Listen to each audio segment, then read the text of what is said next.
everybody, and welcome to another episode of Look Into It. Tonight, we're going to get into some murder conspiracies, Columbine, John Benet Ramsey, Kurt Cobain, with the host of MINDSHOCK podcast, Bruce Maguire. How you doing, Bruce?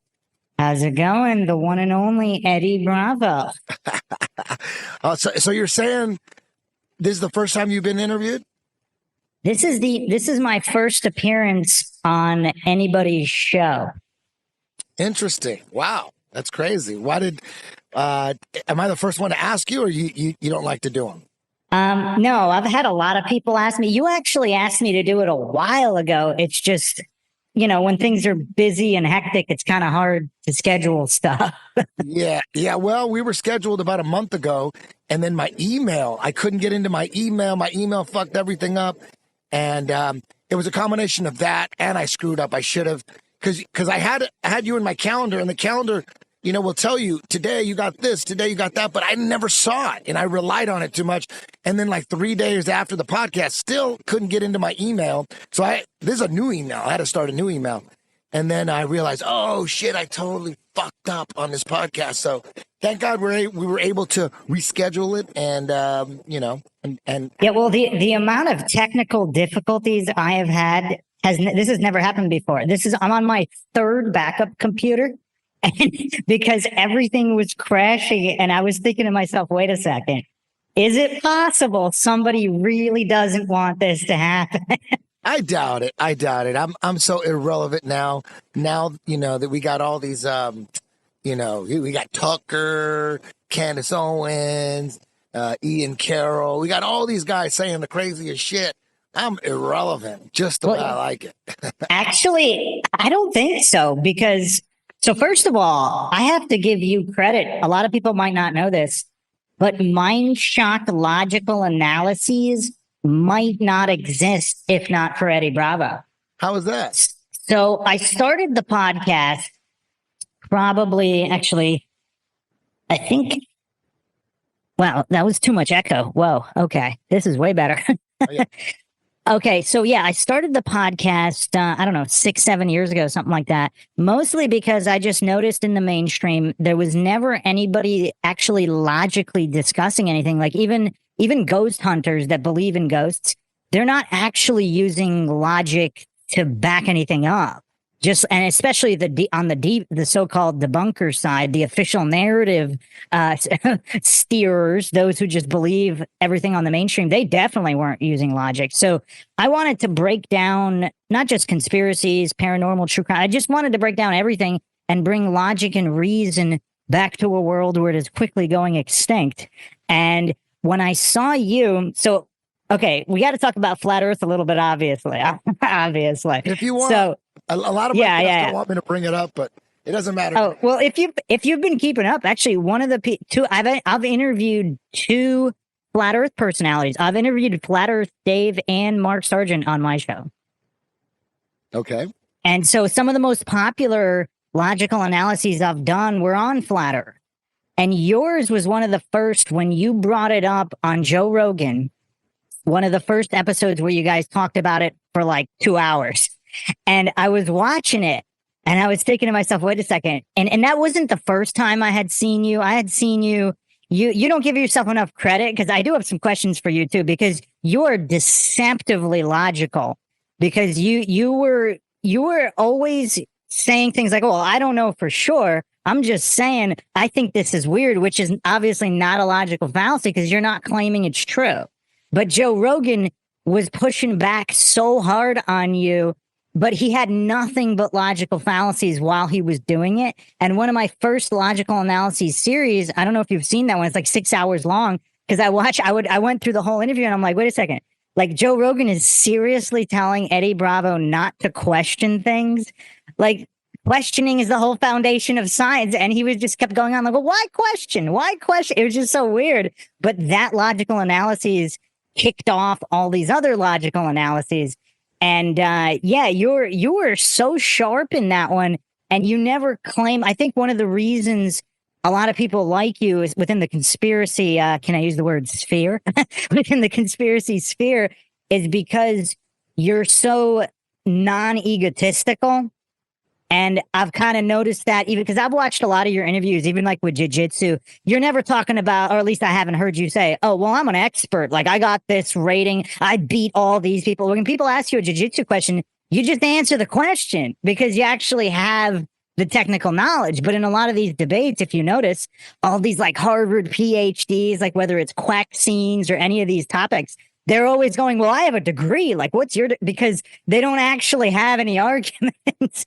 So I think you're still very relevant. And I think you opened a lot of people's eyes, especially on that joke, because I'm not the only one. Like, a lot of people mentioned this to me when you brought up Flat Earth on Joe Rogan, the time where you guys talked about it. I forgot which episode it was, but there was one episode where you guys talked about it for a long time. Show me a real picture. Listen, NASA does not have one of those satellites. Fake. Why do you think that's fake? That's fake as fuck. Why does it look fake It looks as fuck? like something you'd see in a movie. That's because when they do it in a movie, they try to make it look like this, which is what looks real. If that's real to you, man, shit. You don't think it's real? Why would it be fake? Propaganda, man. Okay, Why would they care that it's not Is there flat? a photo of this flat Earth? No, I don't. Like I just said again. That's what I asked. There's no photo of the flat Earth from space. There's no photo of the round Earth from That's space. not true.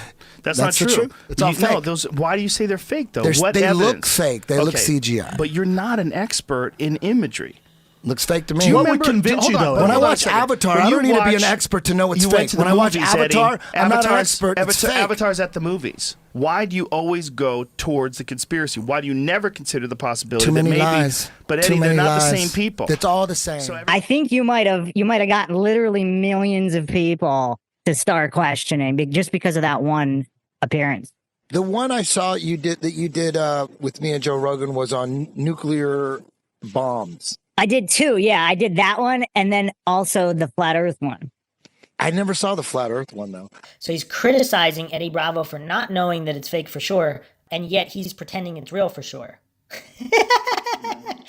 Too funny. And he's getting very triggered now, as you can see in his micro expressions.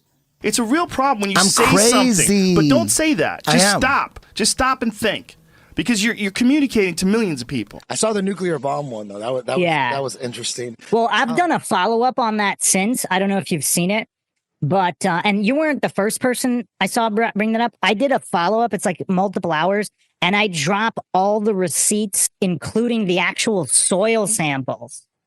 And so, and the comparison of the tonnage of TNT, like versus, because they actually dropped, like if you compare Vietnam versus, Hiroshima, Nagasaki, like there's really, it's kind of weird. People think there's a debate.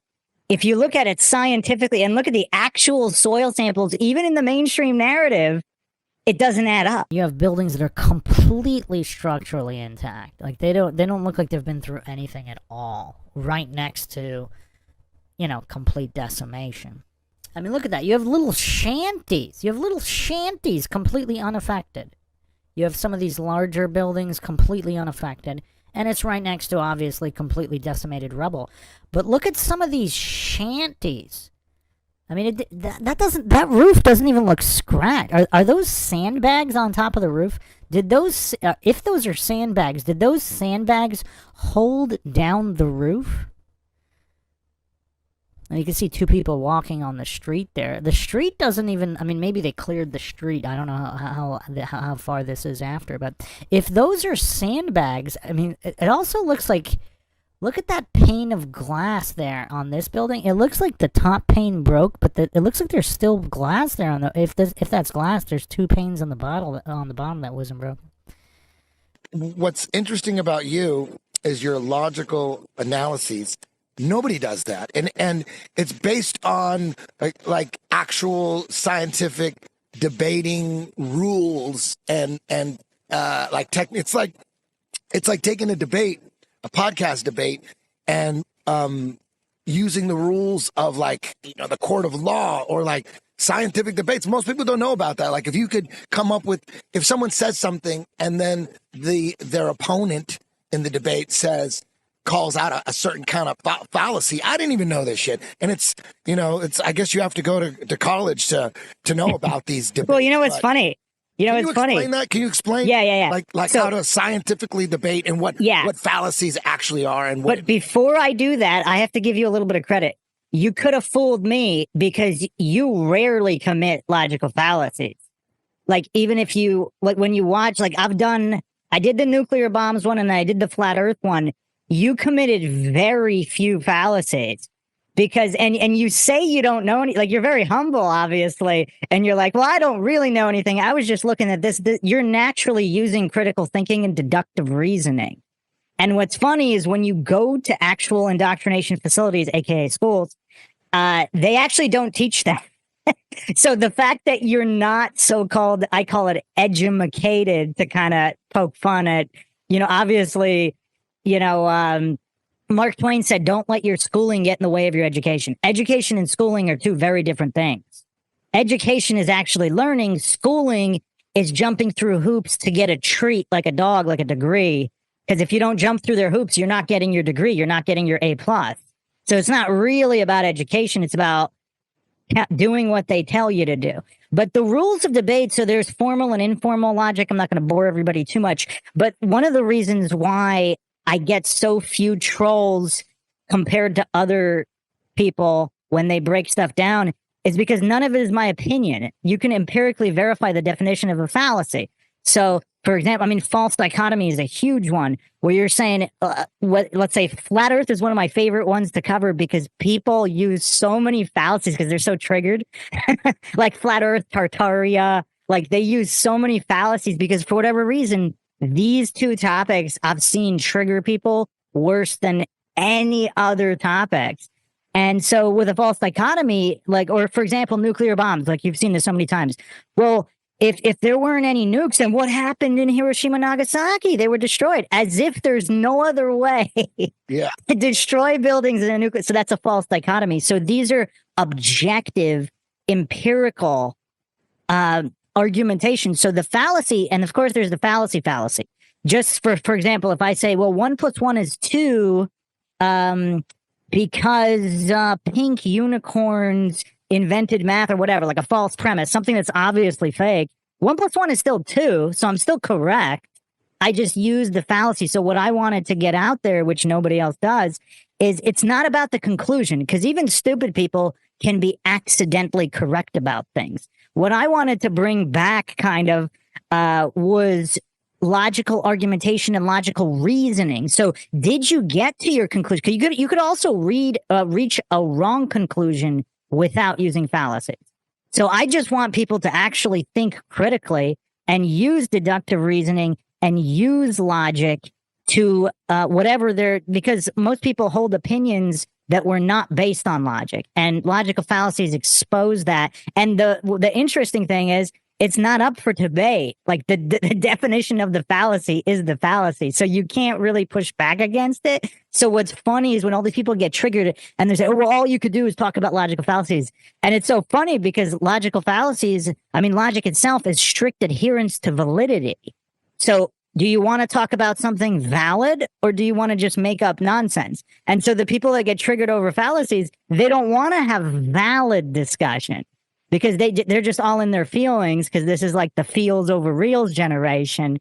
And so even like older people, like boomers, like on the moon landing, for example, someone watched it on TV and they thought it was real, so they're emotionally attached to it. So even if they're really smart in other things, they're going to commit fallacies. And that's another reason I have a huge logic and psychology playlist.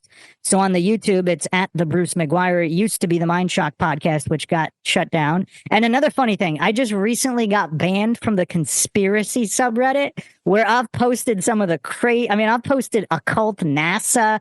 I've posted everything on there, and they got triggered over evolution, because I put up a debunking video on evolution, logically dismantling the fact that animals can magically turn into another species, even though nobody has yet to present any actual scientific evidence of that. Yeah. So in what arena and where do these debates take place, where there's someone calling out fallacies and in discussions? Is it nowhere? No. So nowhere. So so if you were in debate team or whatever in school, there wasn't even a huge focus on fallacies, but there was reasoned debate. So like you had to justify positions, and there is some of the fallacies taught depending on where you do it. Nobody really does it. I was going to start it on a MindShock podcast, which we got shut down. YouTube shut that down as if, like, I don't, maybe it was unrelated. Could all be coincidence, right? But I announced that I would be moderating them, so you wouldn't be allowed to use fallacies. And I only got 2 people, 2 alleged PhDs. One of them supplied credentials, but someone, I forgot their name. I think it was Space Audits or one of the Flat Earth. We were going to do a Flat Earth debate, and you're not allowed to use fallacies in the debate. And you can imagine there was almost nobody willing to do that on the Globe side. On the Globe side. Wow. You know what? Sam Tripoli and Sean Hibbler are producing a show. I don't know if you heard of it. The first show is going to be January 10th, and it's called Word War. It's a debate show, like an official debate show. And there's some money behind it, and they're going to make it's going to be a big production, and they're going to get, big names to debate. And man, it almost seems necessary to have someone like a judge, like you, like a judge, where you could have your debate, but if any side calls out a fallacy, the judge then will either approve the fallacy and say that it's correct, or it's not a fallacy. They addressed it wrong or whatever. But if the judge says, yes, that's a fallacy, then whatever they just said gets stricken from the debate. Wouldn't that make sense? Yeah, that would be awesome. That's what I was trying to do. There's a couple of challenges there. I hadn't heard of that, but now I'll definitely be checking that out. That's awesome. But what I was going to do, because there's a huge problem, because I had a lot of people that wanted to either debate me or whatever, but I don't claim, like, the whole motto of the MindShock podcast is the only thing we know for sure is that we don't know anything for sure. I'm not claiming anything's true or untrue. And what I liked about you, even with Joe Rogan, when you were debating all that, you weren't even saying the earth is flat. You were just saying, this is weird, this is weird, this is weird. It's not a fallacy if you're just pointing out weird things, whereas Joe Rogan was making definitive statements in either circular reasoning fallacies, appeal to authority fallacies, appeal to popularity, all of that. And I just thought it was so interesting. Like, you could have fooled me that you hadn't done any kind of background on logic or anything, because you really committed very few. I mean, I didn't have the counter for that particular one, but I don't think I think you were probably in the single digits, like, and Joe Rogan was in the hundreds of fallacies in that one. It was wild. If you don't mind though, people kept asking me to ask you, is Joe Rogan actually a flat earther? And he was just doing that as kind of to maintain plausible deniability, to not that he would get canceled, but he was trying to bring more attention to the topic, and he was just playing a role with that. People wanted me to ask you that. Well, the answer to that is, if he didn't tell me. Yeah, and he might be like, hey, what a great way to get this information out. I'll just, commit all these obvious fallacies just to get it out. And my show won't take any heat from it because it's obvious that I'm against it. But we'll let Eddie talk. I don't know. It could be that. Stem cells, they could do some wild shit down there. I got the stem cells in my shoulder. My shoulder was jacked. I went down there, worked, man. Eric Anders' neck was up, and then he went down and got stem cell treatment. Now it doesn't bother him at all anymore. I definitely recommend CPI. It's changed my life. The best stem cell clinic in the world. I just come and I do stem cells to make sure that I'm resetting my body and staying healthy. It regenerates tissue, reduces inflammation. The results are amazing. CPI stem cells is where you want to go. There's no other place in town. They do the best work in the world. I feel incredible. If there's anything causing you to not live the quality of life that you like, then this investment is more than worth it. When it comes to the science of stem cells, no one comes close to CPI. There's not even a close second. For a free doctor call to see if stem cells is the right option for you, visit us at cpistemcells.com. But I actually doubt it. I think he really does believe we live on a spinning ball. I believe that. I mean, he wears NASA shirts and stuff on. But with the NASA thing, what's really funny, because he was all about the moon hoax, and then all of a sudden, people don't know, like, when did the flip flop happen and why? Was it after his show, Joe Rogan questions everything, then he gets $100 million deal, then all of a sudden he starts peddling the mainstream narrative, but he never actually if you watch his old, because some of his old clips on that, they're really logical. Like he's really breaking that down, and some of the old 9/11 stuff. And then it seems like he's walked a lot of that back. Like he'll still make a comment here or there. Like he'll say, oh, but the press conference was weird. And then he'll still make statements here and there. It's almost like it's all an act. I mean, I don't know, but I would think you would know because you know him so well. I don't know. If, let's just say if someone talked to him or whatever, he wouldn't tell me. Like, if someone talked to me, I wouldn't tell anybody. You know what I mean? So I don't know. But he is back on the moon, though. He is back on the moon landings were fake. So I'm not too sure I'm not, but he is back on the moon for sure. He's saying that that's interesting. But he did go back and forth on it. And that was, a lot of people have questions about that. But have you seen my moon series? I'm not sure. I've seen a lot of your videos, but I don't know if. Yeah, one of my favorite. Yeah, so with the moon landing, I broke down a lot. So basically, I mean, the videos are obviously fake. I mean, that doesn't mean they didn't go to the moon, though. That'd be a false dichotomy, right? Because they could have still went, but not filmed it. That's what Alex Jones believes. Alex Jones believes, yeah, it was all faked. All the footage is faked and all that, but they did go in a secret space program. And I'm like, the reason people think we went to the moon is because of the evidence that's presented, the video and all that. Yeah. So that's fake. So we prove that's fake. So if that's fake, then you're saying there was a space program where there's zero video, zero evidence, and you're saying that's real? That's real. There's no evidence. So I don't know. It could be true. Maybe there is a secret movie. My guess. I'm gonna go with. You guys fucking lied and you faked it. You probably didn't go. And like, how could you go to the moon when?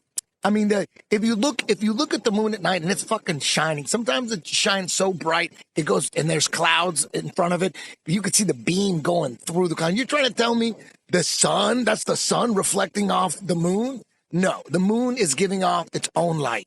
If the moonlight was actually sunlight, we would have all sorts of shadows on the moon every night. As soon as the sun goes down, the moon, dude, there'd be all sorts of weird shadows on the moon. And it's fucking bright. A full moon is pretty damn bright. And I don't know what that, there's a scientific term for it, some kind of light phenomenon. But like if you were standing on a football field in one end zone, and on the other end zone there was like a Jeep with high beams. You could look at the high beams from like 100 yards away, and it won't hurt your eyes. But the closer you walk, the inverse square law of light, yeah, square law of light. It would be so bright. Imagine how bright the moon would be if you could land on it. It would be. You know, it's funny. That was one of my main points, not just because of that. But because when you're filming it, because they claimed they should have claimed that they made special cameras with special film, right? Yeah. Because then they could play some games there. But they have the exact model number, and I went through all that. The exposure setting doesn't exist in order to see all of the lander and everything and the surface of the moon at the same time, because the brightness differential. I mean, anybody can do this with your cell phone, whatever. But puts an object next to an extremely bright light, and would you actually see the object next to it? Because that light is so bright. If you turn the exposure down so exponentially, then you would to see only the other object. Then you don't see the light at all, and you can't see anything. And I encourage everybody to do that and to just play with exposure settings, because the exposure settings are a dead giveaway. But another one is, I did a whole episode on how they supposedly transmitted a live color video feed in 1969. And I broke down the exact equipment used. Nobody talks about this. They had a tiny little antenna. Think about this. When you see a news crew, like in 2025, there's a news crew filming a news story at the edge of on the street. They have a giant news van with like countless meters of cables. They have this satellite dish that only has to go a few blocks downtown to their station to transmit. And look at the amount of cables they have. And that we're talking like a mile. Now imagine the amount of cables and the size of the transmitter you would need from the moon and to transmit a color signal. They claimed they did 3 transmissions for the color signal, needed 3. And they claimed all 3 simultaneously with no glitches, with almost no delay, went from the moon to, like, check out that episode. It's wild. And then one of the other ones I like to talk about is electromagnetic frequency. So artificial lights give off a different digital signature than the sun, like a natural light. And I actually did a comparison where, from, let's say, the NASA museum indoors with studio lights, the digital signature is the same of the indoor, because every light has a different signature, like a halogen or a tungsten light. They're all different. And so when you look at natural light versus artificial light, there's a huge difference. And yeah, people could check that out. Like, it's weird. I think that Fox special was the moon landing faked. It was almost like they were using some of the silliest so-called proofs, because we don't really know. Like, let's say if you go to the moon, because of the atmosphere differential or whatever, lately they've a few years ago, they actually say the moon is actually inside the Earth's atmosphere now. They switch it up. Yeah. And everybody just believes it. But anyway, you don't really, I don't know how people can claim to know how light would behave in that situation. So we don't really know. So I don't even really, I went over the shadows a little bit, because theoretically, what if they brought extra lights on the moon? They should have claimed that, right? They should have claimed that to get better film footage, we brought some extra lights, because then that would avoid that. It's like they did it on purpose. That's one of my theories, is some of these conspiracies are so obvious. That's like a serial killer calling the police station and saying, "I did it. Haha, you can't catch me," right? Because some of it's so obvious. Yeah. Tucker Carlson was on Theo Von, and the episode just came out today, and it's really good. And they talk about deception, and they brought up the moon landing. And Tucker said something like, yeah, then I'm talking to these guys that, I'm questioning the moon landing, and they're saying, welcome aboard, Grandpa. We knew that, 30 years ago. And Tucker was going, damn, I just found it out, now I'm way behind. And then Theo Von goes, yeah, that was pretty damn obvious. Who actually thinks we went to the moon? They talked about it just really quick, but casually they just dismissed it. And that's mainstream now. And that's really funny. Yeah. Did you see Bart Sibrel versus having a debate with that one astronaut? I caught a little bit of it, and not enough. I need to go do a logical analysis on that. 6 times we landed on the moon. You lied to the American public 6 times, which shows the arrogance of the American. Well, then you I don't guess believe, this guy you don't is believe we landed on the moon. You didn't know that before you got here. No, yeah, no. His life's so work. how did we get 600 pounds of moon rocks? Well, like I said, let's talk about the moon rock. Okay, let's put a pin there. Now let's talk about the moon rocks. Okay, what evidence do you have? I know you have some that proves that the moon rocks were not actually moon rocks, right? Yeah, if you could let me find the clip here. Bar's or you could position look is, it up. Bar's position is the moon rocks aren't real. fake moon rock. But just real quick before I forget, I wanted to possibly give you a reason why Alex Jones believed they went. Okay. And it'll take 2 minutes for me to explain this. I did want to go into a brief history of conspiracy OGs. Okay. So, and I wanted your opinion because and people have been constantly asking me about this, who's a shill this, who's a shill that. I don't know any of these people. And I think Alex Jones is the greatest thespian in modern history. Who's a more entertaining actor that can pull off the diversity of characters, voices, accents? He is the most entertaining actor I've ever seen, or just his ability is just so incredible at everything.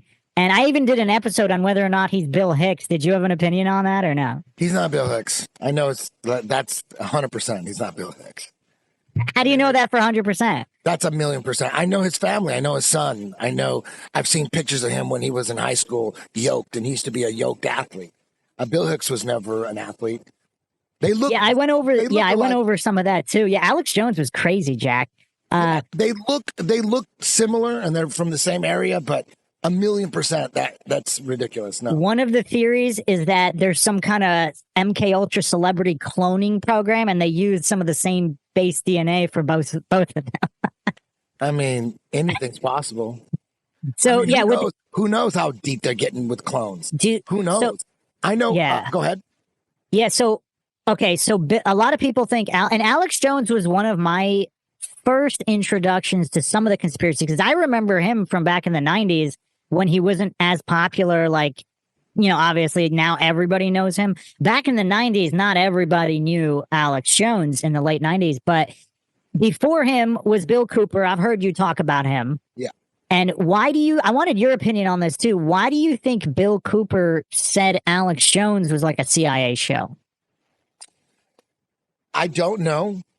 I know Alex Jones very well. If he's a CIA plant, he got me fooled. You know, I know him well, you know, very well. Like, I don't think he is. You know, just like people think Joe Rogan's a show.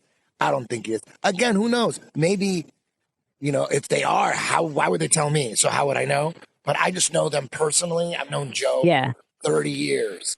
I don't think they're, you know, CIA. I mean, Joe is, you know, he has like a whole security SEAL Team 6 type thing. Like he's a little concerned about getting, you know, Charlie Kirk. He's concerned about that. If he was a shill, he wouldn't be concerned about that.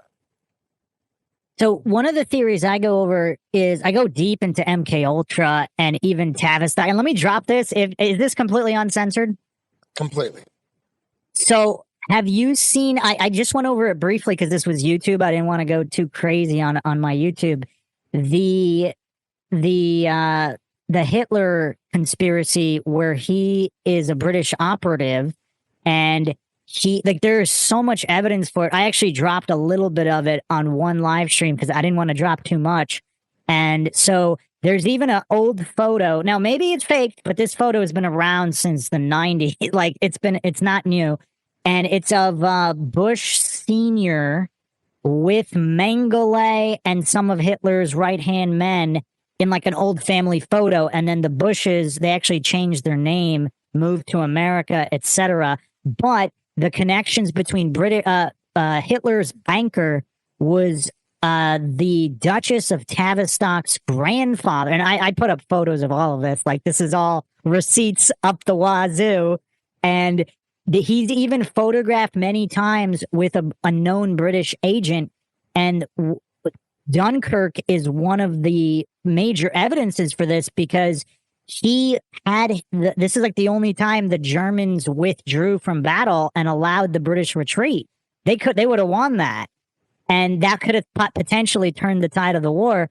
And so one of the conspiracies is that Hitler was having his strings pulled, and Hitler's, was it his sister-in-law? There's a diary where he went to visit his brother in London, and this is all documented. And so they were saying Hitler was MK Ultra. And there's another photo of Hitler as like a 12-year-old when he visited. I don't know if it was with his uncle. Like there was somebody in the family that took him on a trip to Britain. And there's two more pieces. I think one of these is famous. In World War I, Hitler was just randomly let go as a POW. Like they just let him go. And there's a second incident where he was captured and just let go, whereas the other Germans were killed. So people are saying these are just really odd instances regarding Hitler and all of that. So so Tavistock was actually the precursor to MK Ultra. So they were doing all these mind control experiments, you know, almost 100 years before MK Ultra. So one of the theories is that people like Alex Jones or Joe Rogan, they're not knowing shills. They were programmed without their knowledge. There's a million ways to do it. You don't actually have to kidnap somebody and put them in a warehouse like they have all the frequency technologies now, like with Wi-Fi and all that. But in the past, they had them with like radio waves. So one of the theories is that a lot of these people, even Trump or whoever, it's like an unknowing shill is a lot more valuable than a knowing shill, because a knowing shill can get drunk at a bar and tell everybody what's going on. But an unknowing shill, if they don't know they were programmed MK Ultra, Tavistock, whatever, there's nothing for them to spill because they're not even aware of it.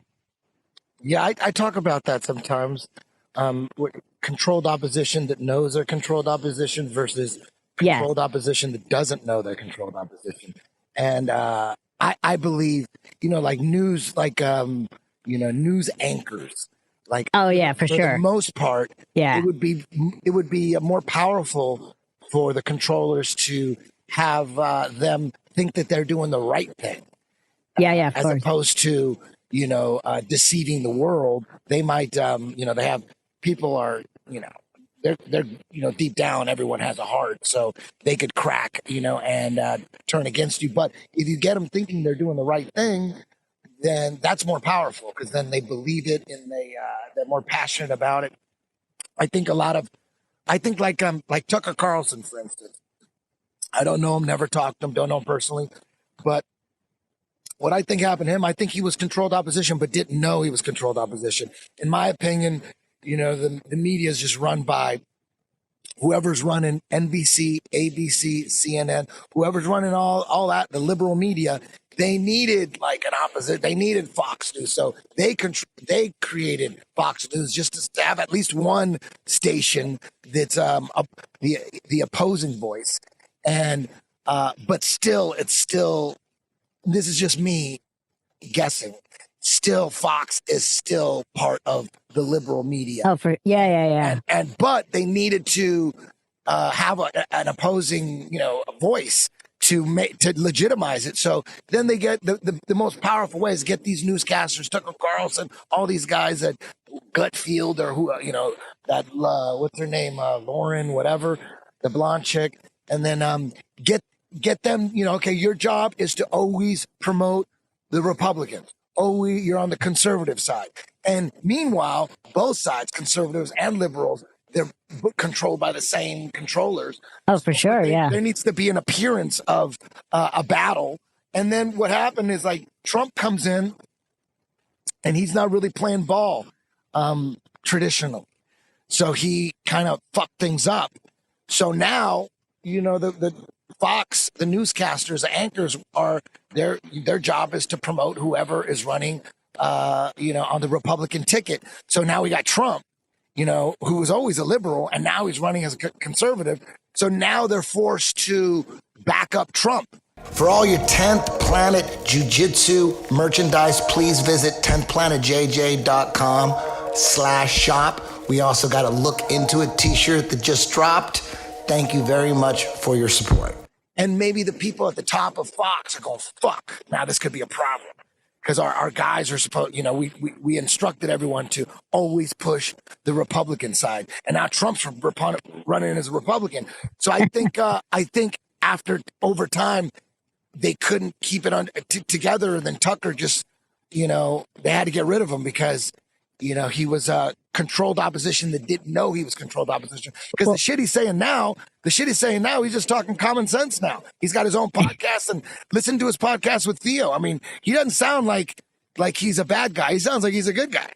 What are your thoughts on his red Kabbalah bracelet and some of these so-called, these guys in a similar camp to him? When you start looking at some of the videos and like they're always wearing a red Kabbalah bracelet. Yeah, that's interesting. I would like to know what that's about. I really don't know anything about that bracelet. Maybe it's CGI, maybe it's not real, or maybe it is real and it means something different to him. Maybe they're all in on it. Maybe everyone's a fucking part of this demonic thing. But see, that's what makes you so logical, though. You're not married to a conclusion because if there's not enough evidence.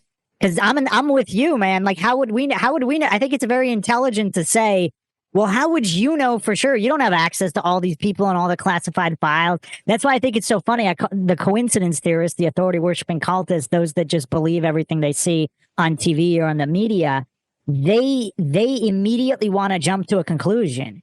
And it's the more intelligent position to say, I don't know. There's not enough information here to make a determination, right? Because maybe he wears the red Kabbalah bracelet as a joke and he thinks it's funny when people point that out. I mean, I don't know.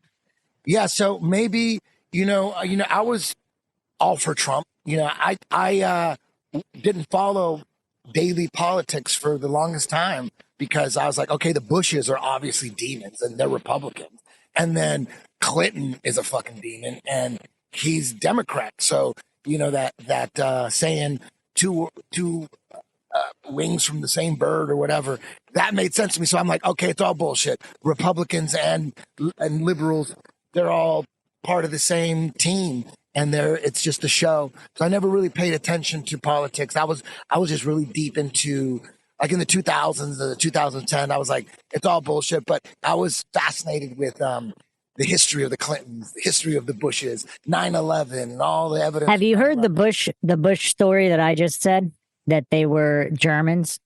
Yes, I heard that, and I know George Senior's dad, Prescott Bush, he got busted for financing the Nazis through Union Bank. That's documented. So, like, when it comes to Hitler, shit, I don't know what the fuck to believe with Hitler, because there's some people that think, oh, he was doing the right thing, and they're translating his speeches, and he's like saying like good shit, just like Trump was saying good shit, and then like, what's Trump doing now? But I don't know. Is Trump playing 5D chess? I don't know. I don't know what's going on, because everyone's turning on Trump. Before we get to Trump, I don't talk about Hitler too much on YouTube because it's YouTube, but it's really fascinating that some random painter and then a World War I soldier is just somehow this incredible orator and who can give these incredible speeches. Like, do you think it's possible someone can naturally just have that kind of speech delivery ability? I mean, it's curious, right?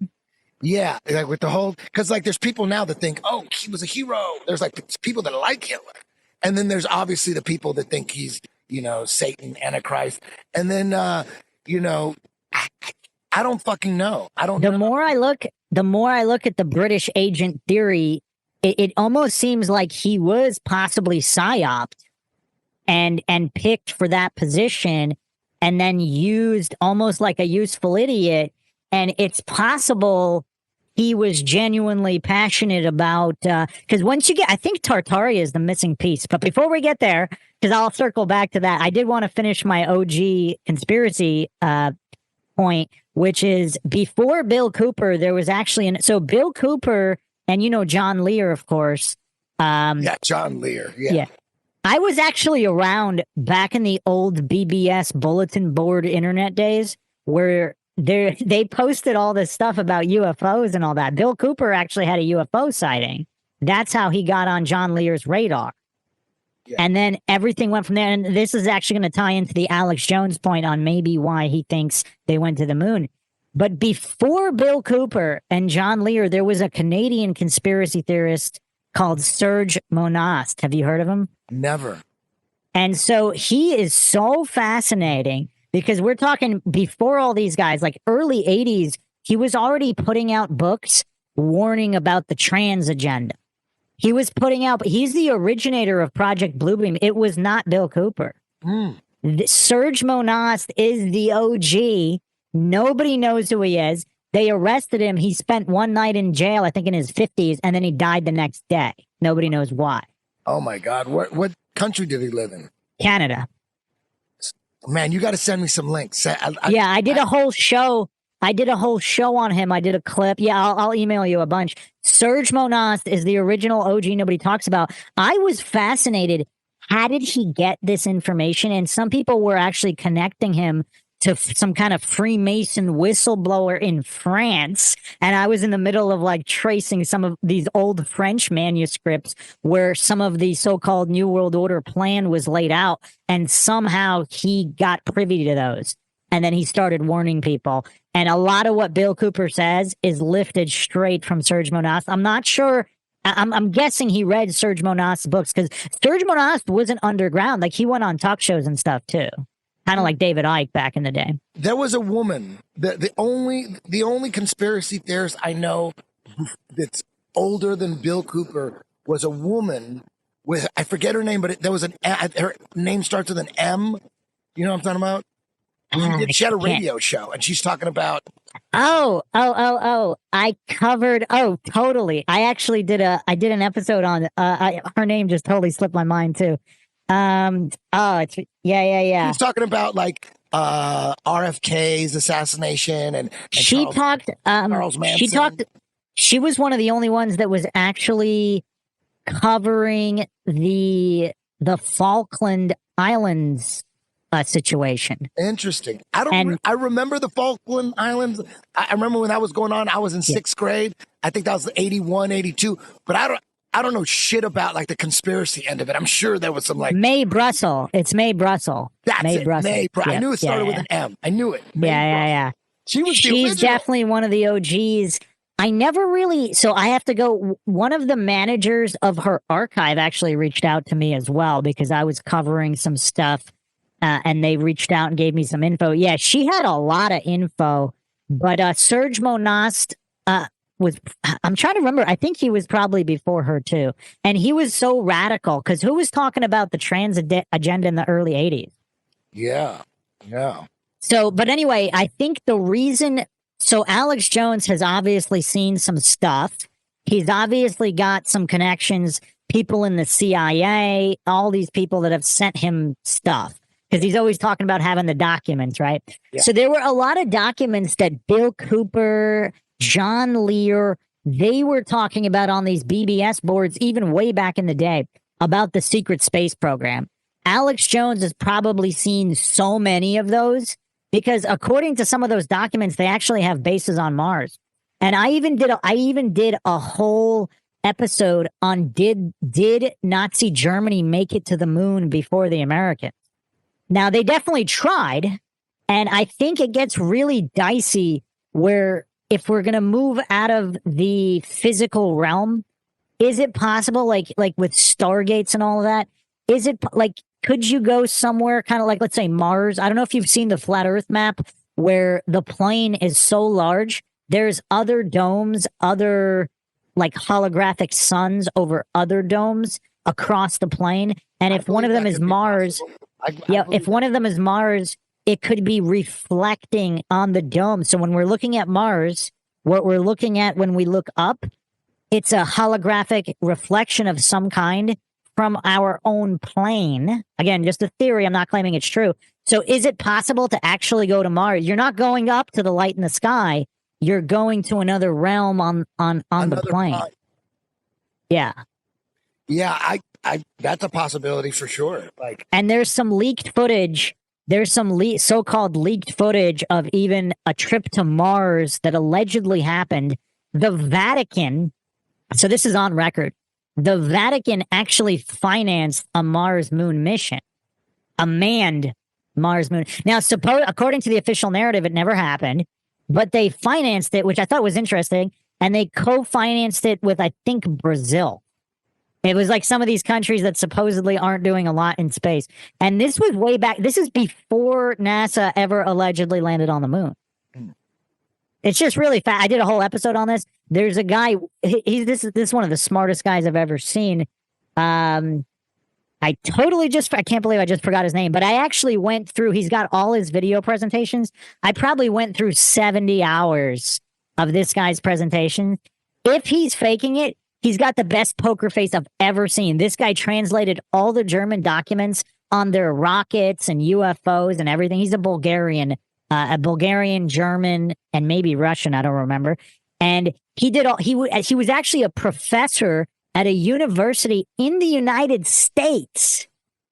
Can you believe that? Like, he was actually teaching. I don't remember if it was like Tennessee or Maryland, somewhere out there.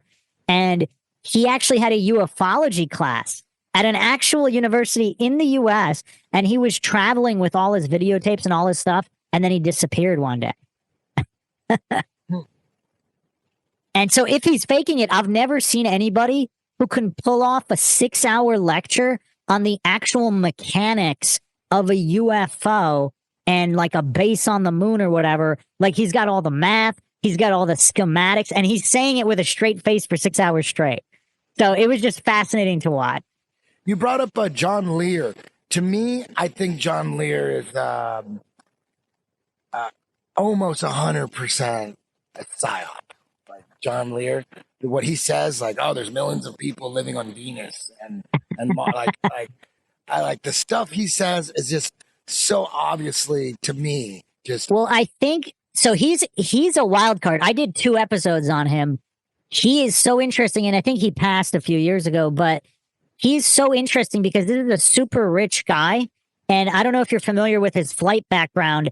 He's flown, I think, 150 different type of aircraft, almost 20,000 miles of logged hours in all these planes. He's gotten every single award the FAA ever put out. He's broken all of these flying records. I mean, he might be the greatest pilot ever, maybe.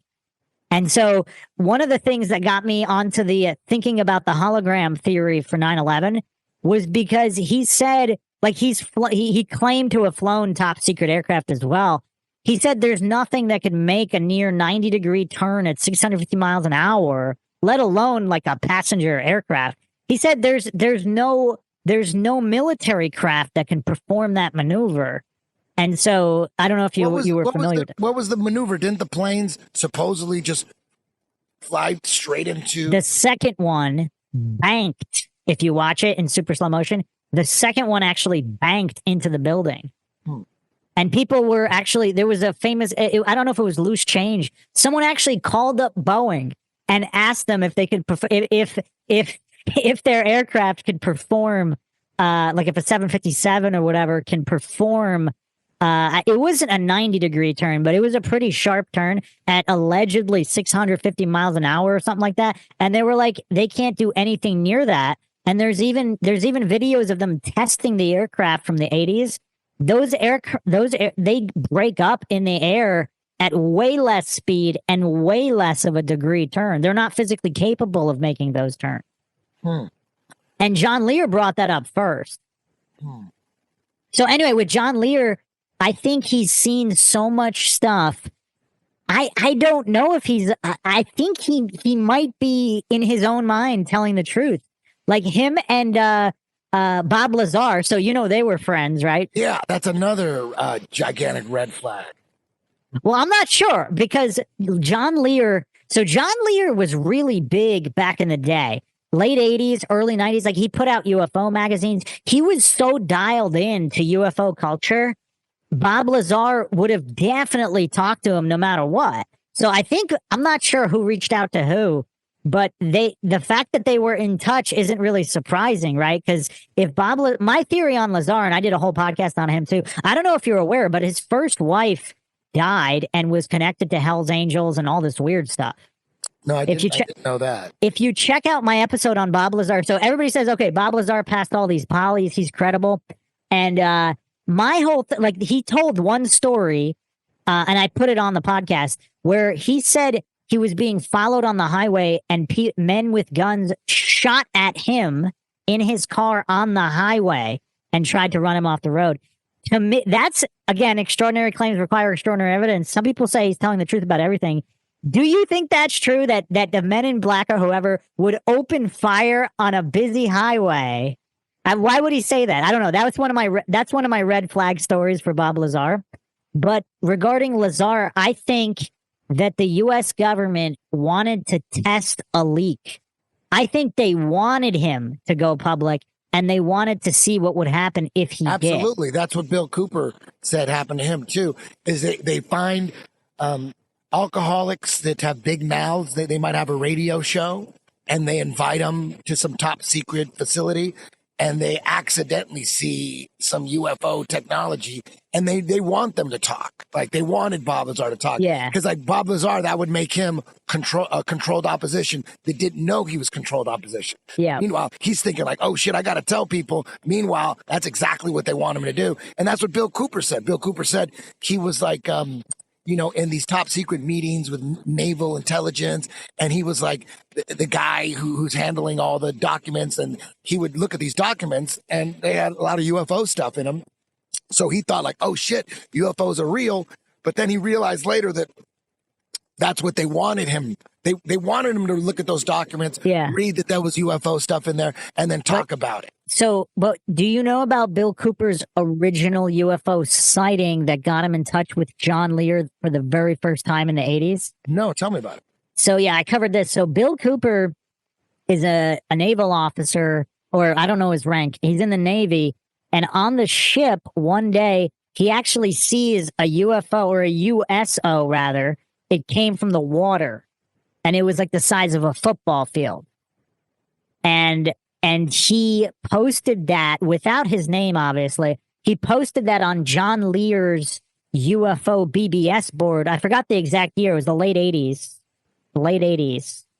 And he said the event took place however many years prior to that. It was probably a number of years prior. And then they got connected through there. So I don't know if it, so, I mean, I don't know. Do you think that all of these, the UFO that Bill Cooper saw was just U.S. military? Was it Tartarians? Like, what's going on? My guess is, if John Lear is involved with Bill Cooper and John Lear is involved with Bob Lazar, I think Bob Lazar and Bill Cooper were set up, and then John Lear is in there to manage them. That's what I would guess. Because when I hear John Lear talk, I'm like, that guy's full of shit.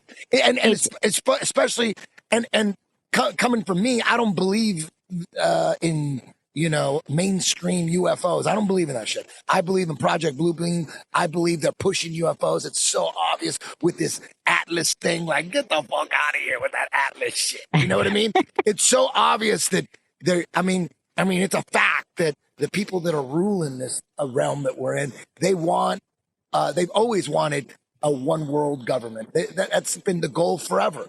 And it's so obvious that the quickest way to usher in the new world is with an alien invasion. And in this case, a fake alien invasion. So it's pretty fucking obvious. They don't censor shit about UFOs. You could be a whistleblower. Well, yeah, that's... Yeah. Remember that guy, Philip Corso? They let that guy talk. Yeah. He wrote books on shit he's seen, like in top secret military bases with aliens and shit. They let him talk as much as he wanted. That doesn't make any sense to me. Well, okay, so I always find it, like, I always want to go into people's history because I think it's fascinating. Like, Bob Lazar is not a random guy. This is a guy that had like a rocket bicycle. Like, it's really interesting. And he also had some kind of bicycle. Yeah. Have you seen the photo? It was in a newspaper. No, the only thing I remember from Bob Lazar, he had like a Camaro that had a rocket engine or something. Yeah. He started with a bicycle, like when he was a kid, when he was a teenager. Yeah. Okay. So he was really good with propulsion systems. But it's just his background is really weird. He was also involved with his first wife was a lot older than him, who may have been a druggie. I went through all of this history. She was in prison. Some people think people might have got to her in prison, and then she was Lazar's handler, and she primed him for some of these contracts. She ends up dying under mysterious circumstances, and then Bob Lazar later ends up working somehow at Los Alamos, and then eventually at S4 or whatever next to Area 51. I just, like, to me, it's weird. What are the chances that his first wife is involved with Hell's Angels murders and all of this stuff? And then, like, it's weird to me. Same thing with John Lear. Like, John Lear, if you're going to pick a guy who's going to be like a controlled op or whatever, like this, you think maybe they had something on him? Because if he's that integrated, like if you're the best at something, he's the best pilot in the world. The CIA wants him for missions. And who knows what the details of those missions are, right? We don't know any of that stuff. Perhaps are you saying, like, what's the again, I don't appeal to motive is a fallacy. So I'm not saying he's not a shill in any way. I'm just kind of, because I was a big John Lear fan back in the day. I thought it was interesting that he wasn't afraid to say, oh, there's dream factories on Mars and the moon is like a soul harvesting machine. Yeah. And like, where does he get this stuff? Yeah. I mean, you know what? What if he's right? It's so ridiculous to me. It's so ridiculous to me, but like anything's possible. Because I mean, it's like we know, most people believe that there's an afterlife, and that afterlife is probably where we came from before we were born. That's not too crazy. People believe that there's an afterlife. I believe there's an afterlife. I believe there's other dimensions. I've seen them while I was on DMT. That wasn't in my mind. I didn't make that shit up. I saw it. And when you do 5 grams of mushrooms, you see the other dimension. So we know that this this reality that we're in right now is not permanent. It's temporary, very temporary. It goes by quick. So what we're living in now can't be reality. It can't be, because it's going to end. This can't be reality. This is like a temporary game, temporary learning facility or something, but it's not forever. We know that for sure. So it can't be like what's real. It can't be like that infinite thing. And maybe wherever we go when we dream, maybe when we dream, maybe that's reality. I talk about that all the time on some of my lives. I actually, you know what really creeped me out as a child? Merrily, like row your boat, merrily down the stream. Life is but a dream.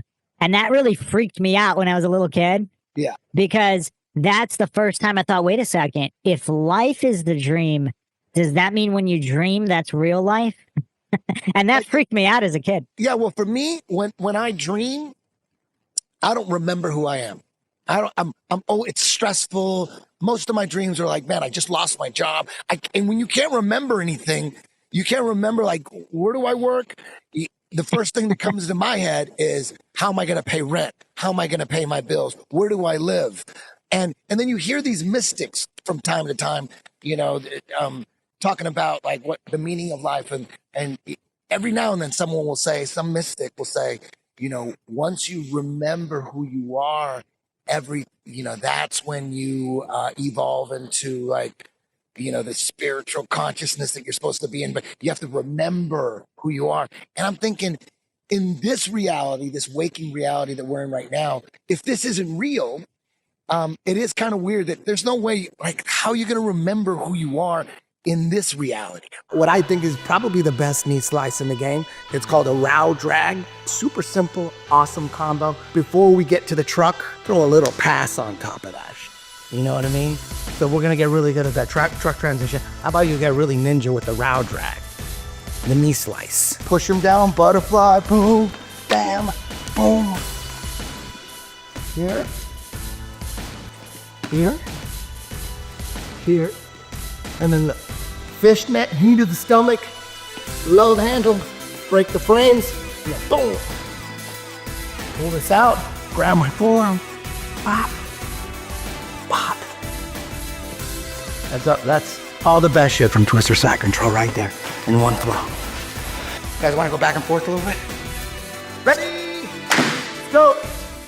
But in your dreams, when you remember who you are and you know that you're dreaming, all of a sudden the dream is clear. It goes from fuzzy. I don't know if you had lucid dreams before, but I had them. I just had one last week. They're insane. Once you realize, as a kid, I used to do it all the time. I used to realize I was dreaming. And once you realize that you're dreaming, the dream becomes, to me, clear, bright. And I'm just going, oh my God, I can't believe this is a dream. Oh my God, I can't believe this. And this is so crazy. And, there's techniques you could use to make lucid dreams happen more often, because they don't happen that often. But if you do these techniques, add DVDs, and you sleep with the DVDs, and you have these mental exercises that you go through, and it's worked a few times, but it's hard to do because you're doing these mental exercises when you're trying to go to sleep, and you're like, I'm lazy. I just want to sleep. I don't want to do these mental exercises. So it's tough to do all the time. I'm just too lazy. But I did them for a while, and it does work. And maybe when you dream, maybe that's where we go. Maybe that's where we came from. And we're there every night, but we just don't know where we're at. But as soon as you realize who you are, the dream becomes clear. And the two things that everyone does when they figure out that they're dreaming is they fly. Immediately they fly, and then they have intercourse. That's the two things that everyone has once they master lucid dreaming. And that's one of the reasons a lot of people like try to master the lucid, because they want to fly and they want to fuck like for eternity. That's really fascinating. I've never heard anybody break it down quite like that. And I've studied every single mystic system I could find. That's really interesting. I haven't had a lucid dream in quite a long time, but I do remember the last time I did, I just wanted to fly around. Yeah. And the crazy thing is, I had a lucid. Usually when a lucid dream would happen, I would fly. Like I had one like maybe 15 years ago. Maybe a little longer. This is when I had the DVDs and I'd sleep with the DVDs and like when you sleep with this DVD and every time like the sound of rain would swell in. Like if it's rain, it would sound like it was raining outside. So I didn't want to. You associate certain thoughts, whatever thoughts you want, with the rain, with the subtle sound. It's not going to startle you. It's not going to wake you up. So it's like rain won't really wake you up. You could kind of flow with it. So you're lying in bed until you fall asleep. Rain will swell in, and every time rain swells in, you concentrate on where you want, what you want in your dream. You have images of what you want, and back then, you'd concentrate on being, like anytime I heard I'm laying in my bed and anytime you'd hear the rain swell in, I would think of being on like, some island on a beach with a beautiful woman, and then the rain would go away. And then 15 minutes later, the rain would come back and then you think about it again. So you'd keep doing it until you fell asleep. And then once you fall asleep and then the rain would swell in again, then you would go automatically to that spot that you would think about when you would hear the rain. That's how it worked. And it worked twice for me. And then I got too lazy to do it. But every time I would have a lucid dream, as soon as I'd figure it out, it would last like 10 seconds and then I would wake up. And one of them was, I'll never forget. Usually, if you're not having lucid dreams, you forget about your dreams. You barely can remember your dreams. And people always say, write down your dreams, right? Because you'll forget if you don't write them down right away. You forget what you dream about. But when you have lucid dreams, you don't forget about those. And this one lucid dream I had, it worked, that the rain thing worked. And all of a sudden it's bright. I'm like, oh my God, I'm dreaming. And it's so clear. It's so bright. I can't believe this is a dream. It's so clear. Oh my God. And I go, I'm a fly. So immediately I'm flying like a superhero through a canyon and it's bright. It's like the sun's out and it's shining and I'm flying through a canyon and it's like it's all like yellow orangish canyon and I'm like a rocket flying through this canyon. And then I go, okay, it's time to have sex. So then all of a sudden I land on this trail on the side of the canyon and out of nowhere some beautiful woman dressed in hiking boots and shorts, she just appears out of nowhere and I'm like, oh my God. And as soon as I went to hug her, I woke up. I'm like, oh my God, that was so real. And but the lucid dream I had last week, that thing lasted for like half an hour. It was so weird, but I couldn't fly. I knew I was dreaming and I was trying to fly. I go, why can't I fly? And I was kind of like flying for 5 feet and then I just couldn't take off. And I did not have intercourse. But the one thing that I did, I was just tripping out on how real everything was. And I would walk through malls and I'm walking through the city. And the one thing, even though I didn't have intercourse, beautiful females all over the place were staring at me. And they were it was weird. It was crazy. And I was still trying to fly. And I, everywhere I looked, there was this beautiful woman who was trying to get my attention. It was crazy. And then I finally woke up. I'm like, whoa, I haven't had one of those in a long time. But who knows? Maybe when all these mystics say you have to, once you remember who you are, then that's when, your life comes together. Maybe dreams are, when we dream, that's where we came from and that's where we're going after we die. Maybe it is, because whatever heaven is, it definitely isn't what we're experiencing now. No way. It's got to be that dream state where there's no time and you can manifest anything you want. You can do you master your own video game that has no time. You know what I mean? Heaven has to be more. Heaven, definitely, in my opinion, is a lot more like dreams than it is this reality, in my opinion. Yeah. So have you had any dreams where, I think time perception in dreams is interesting. I've had dreams where I went 2 weeks in one night. So they weren't lucid, but I would just be living life. You go to sleep, you wake up, you go through your day, you're walking to the groceries, every mundane detail of your regular life. So I did not know I was dreaming. And 2 weeks went by in the dream and then I wake up and it was only one night. And it was just weird because I have the memory of of literally 2 weeks of days. I mean, it's mostly just mundane stuff, but 2 weeks of memories. Yeah, yeah. Who knows? Life is probably like a movie where you go to a movie, you don't want to know the ending. If you went to a movie with a buddy who already seen that movie and he tells you what's going on and what's going to happen, you'll punch him in the face. But if you think about it, like, why wouldn't you want to know what happens in the movie before you watch the movie? Like you would think you'd want to know, like it would be smarter to know. But in reality, it's not. It's the opposite. You don't want to know. You want to experience it without knowing the ending. Maybe that's what life is. Maybe that's why we don't know what's going on, because we didn't want to. Like, we wanted to come into this reality, whatever it is. And obviously, once you understand what's really going on, when you do come back in this reality that we're in, you don't want to know, because if you know it, it ruins everything.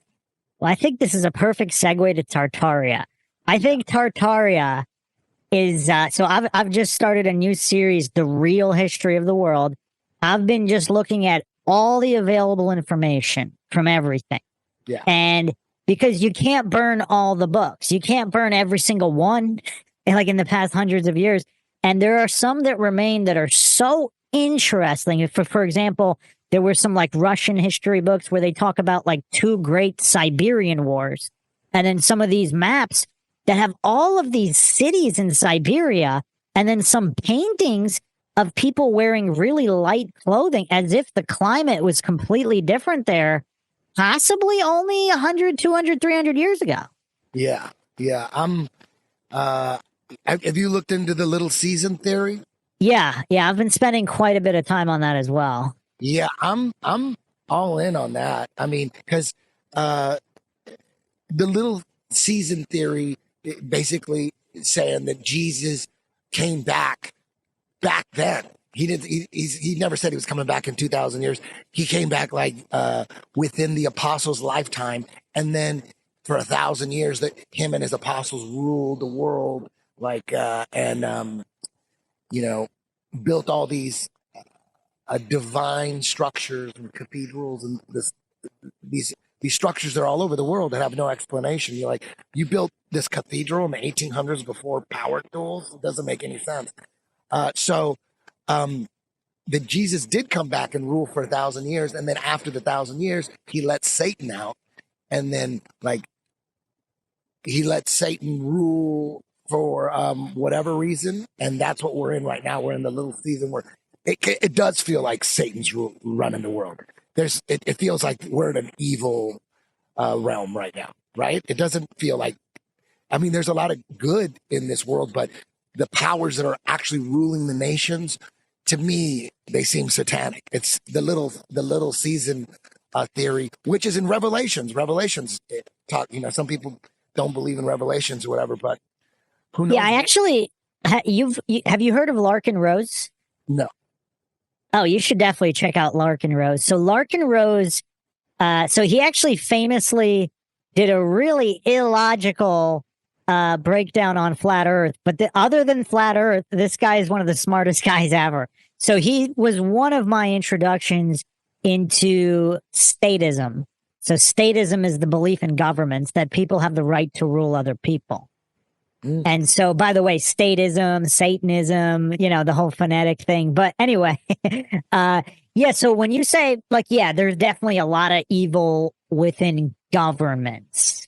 Yeah. But there's places in the world like Zomia where they don't have governments. And for a long period of time, again, I don't know how much of the history is real, but it was supposedly even Genghis Khan didn't even attempt to conquer Zomia, because these are people that they don't believe in being ruled by government. So they're just like farmers, and, they had whatever weapons they had at the time. Obviously now. Where is Zomia? So Zomia is, it's like over 1 million square miles between China, India, like Southeast Asia. Like it's a pretty large region. Does it still exist?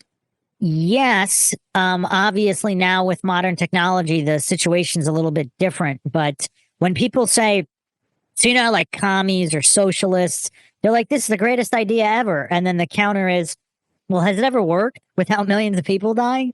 And they're like, no, but it could work. And anarchists, which, by the way, that doesn't mean lawlessness. That simply means there are no rulers. And so with anarchy, well, when has anarchy ever worked? Well, Zomia. It's worked there for a really long time. And there's no taxes. There's no, any kind of taxes. There's no forced anything. It's just people that are farmers. You have your piece of land. I mean, it's kind of how it was again, if you believe the official history of how America was founded, which I'm not so sure any of that is true. But back in the day, you didn't have the government just putting your hand in your pocket like every second on everything. Yeah. Maybe a little bit, but not to the degree that's going on now in Western countries. People moved to Texas and Florida during the scamdemic. Are people moving to Zambia? It's called Zomia. Zambia. The land of zombies. Are people like moving? Like you would think people. No. So first of all, like the people that even come visit, so they're not really friendly to outsiders because throughout history, like a lot of times, because governments want to tax and control people. They just want to live free. And so they're not exactly welcoming. Oh, why don't you come visit us and we'll give you a piece of our. I mean, not that they really own the land. I mean, you're talking about over 1 million square miles. But it's a hard life too. I don't think there's no real modern convenience. Like you're talking about farming and very basic irrigation. I don't know what kind of sewers, like really basic, super basic, like no technology. Most of those farmers can't read or write. So kind of like the Amish.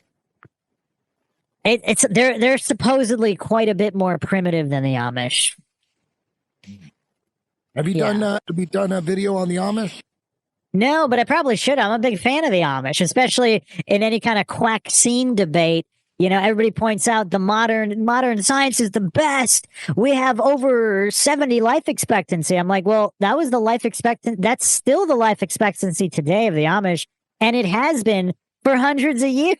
Like if you go into their the cemeteries, and people are like, well, wouldn't you rather have modern medicine? And I'm like, our life expectancy is like 5 to 10 years longer. And I'm like, well, wait a second.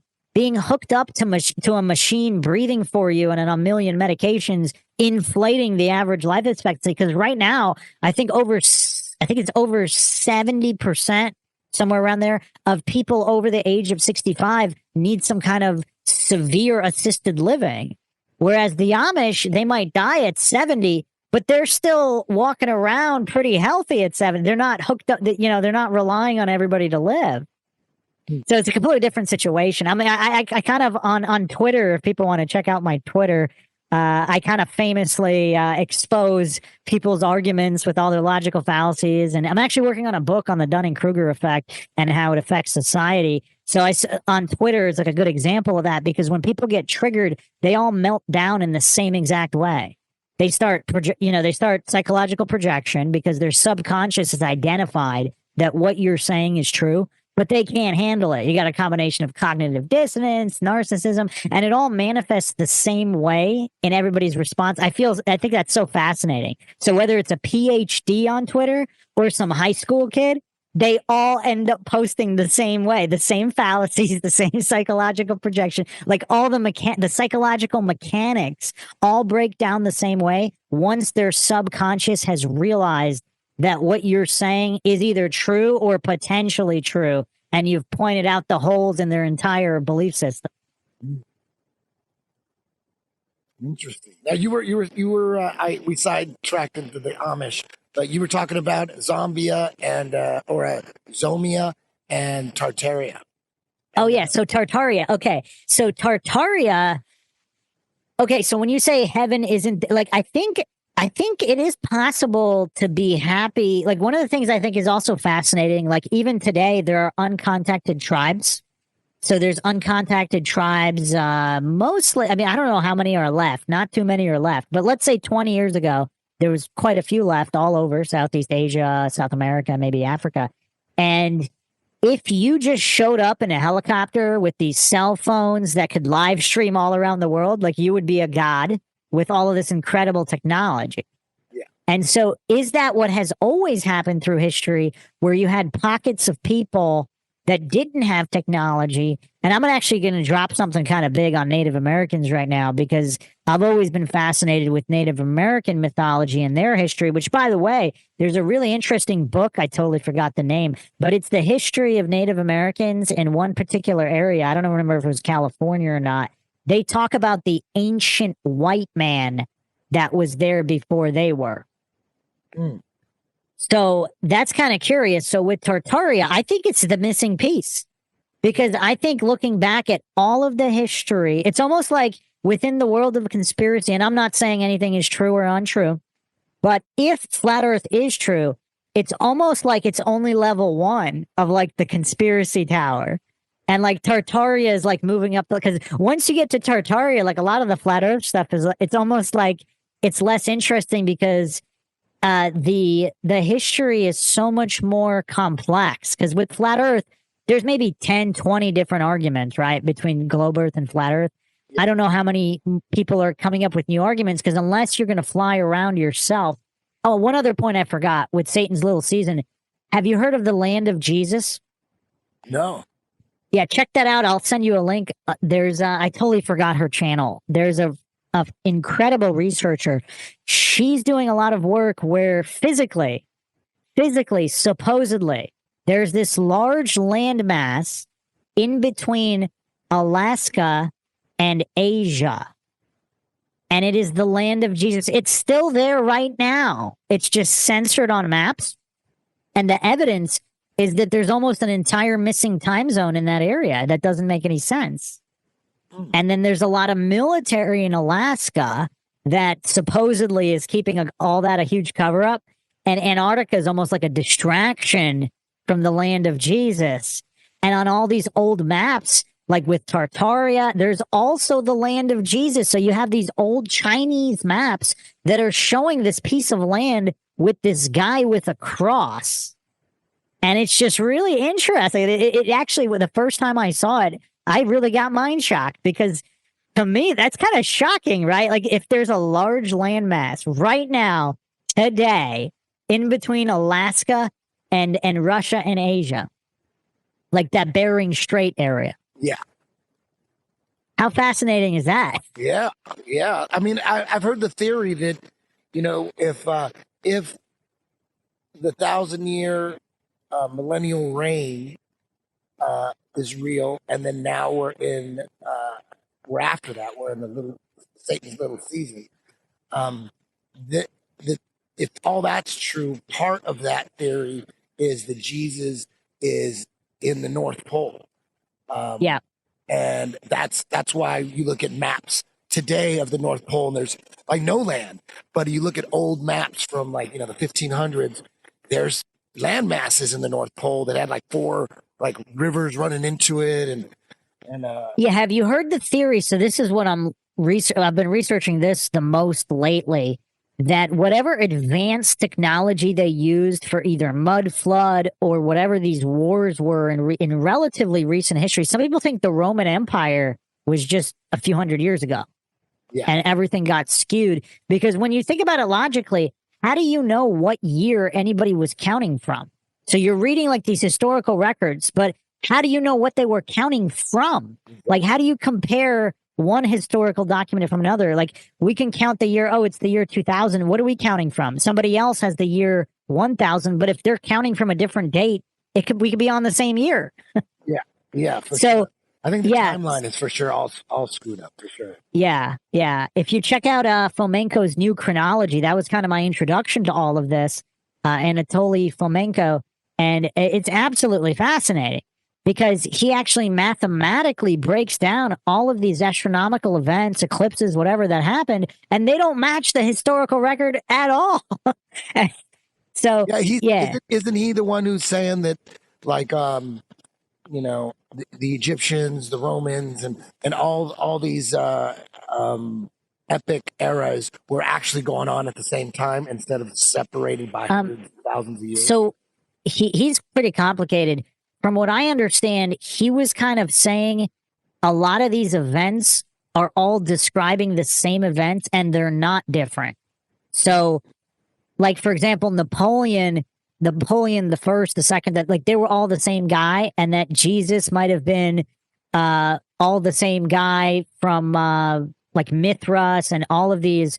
They were all describing the same event, and the years are all messed up. Because you could look at it two different ways. Like, oh, Jesus didn't exist because look, the Egyptians had a Jesus story, the Hindus had a Jesus story, all these ancient cultures had the same exact Jesus story. He died, on a cross, and then rose from the dead 3 days later. Blah blah blah. So it can't be true. And you could also look at it like, no, it was probably all one story, but they just they just made it their own, Well, let me introduce you to a third option. What is? If history repeats, what if we're going through all these resets and the same thing keeps happening? And that's so curious, because with the mud flood or whatever, if they're using advanced weaponry, the advanced weaponry might have literally changed the Earth's climate and physical continent shape, size, layout. Because you've seen the old maps where California is an island. Yeah. And so what if those are all true, and then the climate changed?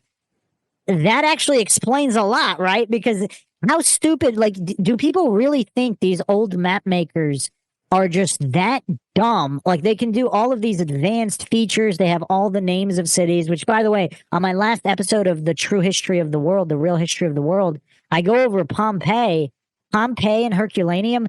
They were on maps in the 1600s, but they're supposedly covered by ash from an event that happened thousands of years before. It doesn't add up. Because why are they on more modern maps? Yeah. What if Indians, the whole cowboy and Indian story, like Christopher Columbus, he came, there was Indians, and then, they colonized the East Coast, they're battling the Indians, and then, cowboys slowly came out west battling the Indian. What if, if you're into the whole Tartarian Great Reset theory, that what if it seems like the cities were already here? Because every city across the United States has structures that do not fit the timeline. Yep. All of right. So what if Indians? What if there was like the past, the old world, the cities were filled with people, and then some cataclysmic event happened, killed everybody in the cities. Maybe it was some kind of since everything was running on free electricity, maybe there was this. It was purposely done, maybe some like electromagnetic, short circuit of everything, and everyone died. But the survivors were the ones that weren't part of the city. They were like the hillbillies, the Indians. So what if like the Indians, they know about the cities? Like, yeah, that's where the old world used to live. But, we don't fuck with cities because of what, we're like hillbillies, we're nomads. And then the Europeans came and they just tell the Indian story, but they don't tell the story about like, yeah, the cities were already here and we're just repopulating the cities. Let's just stick to the cowboys and Indian story. So the Indian part is like half right. They're just leaving out the fact that the cities were already here. They were just empty. Yeah, so it is really curious because it's hard to rectify all of this because there's so much conflicting information. One of the Native American theory that I was going to drop, I call them Native Americans because Indians are supposedly from India. And then you had the West Indies, supposedly from Columbus's mistake. But I don't know if any of that's true because even just going back to Pompeii for a second, in the mosaics in Pompeii, they have pineapples. Pineapples did not exist in that region. Yeah. So did they travel the whole world? And so I think there may have been worldwide civilizations. So for example, Atlantis. So if we're going in order to the best that I can piece it together, if the previous era was Tartaria and the one before was Atlantis, and the same thing happens, the Atlanteans, which was another worldwide civilization, they reached a point of technology where it was too great and they destroyed themselves. And then the survivors or whatever, the god or the gods wiped them out for whatever reason. And then in the next reset, the survivors, like the whether it's Native Americans, the ancient Chinese, Africa, the Celts, the Celtic people, the survivors kind of went to these areas. And the Native Americans, the reason why they live with nature and they don't go into cities and develop technology is because that's lesson learned.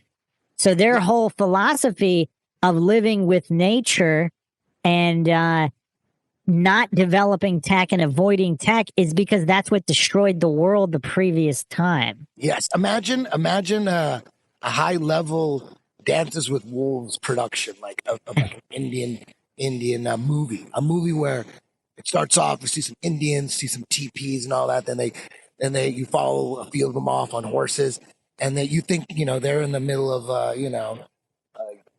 Arizona, and there's like nothing. And then they ride into an abandoned, now all of a sudden these Indians they had to go into one of the cities to get something or whatever, like some sort of supplies or something. Or maybe they just went in just to check it out. There were like some Indians that were like, curious, and they just wanted to, every now and then they go into the deserted cities just for fun. You know what I mean?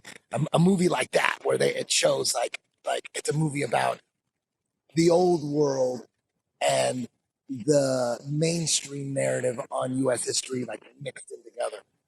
Yeah, that'd be really cool, which is why I think it'll probably never happen in Hollywood, because it would have to be, the cool thing about AI is that a lot of people are like, oh, they're worried about AI. It's really damn close to just uploading a script and then AI just makes a movie for you.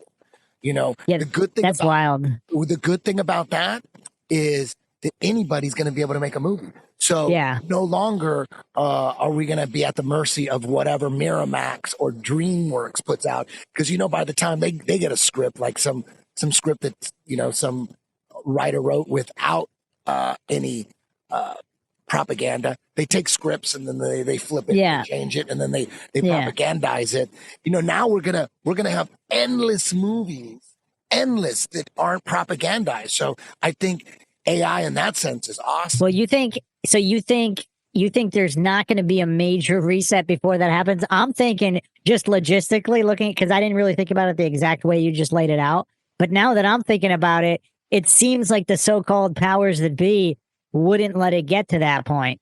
It's already there. Like musically, like AI has already mastered music. Like I've been producing music my whole life, making music, making demo tapes since the 80s, demo tapes in the 80s, demo tapes in the 90s, demo tapes in the 2000s, demo tapes in the 2010s. I always make demo tapes. And for someone who makes music, for someone who writes music, the dream is to get these low-level production demos and somehow get a record deal, and get a major record deal, not an indie one, because the major one is going to get the maximum production.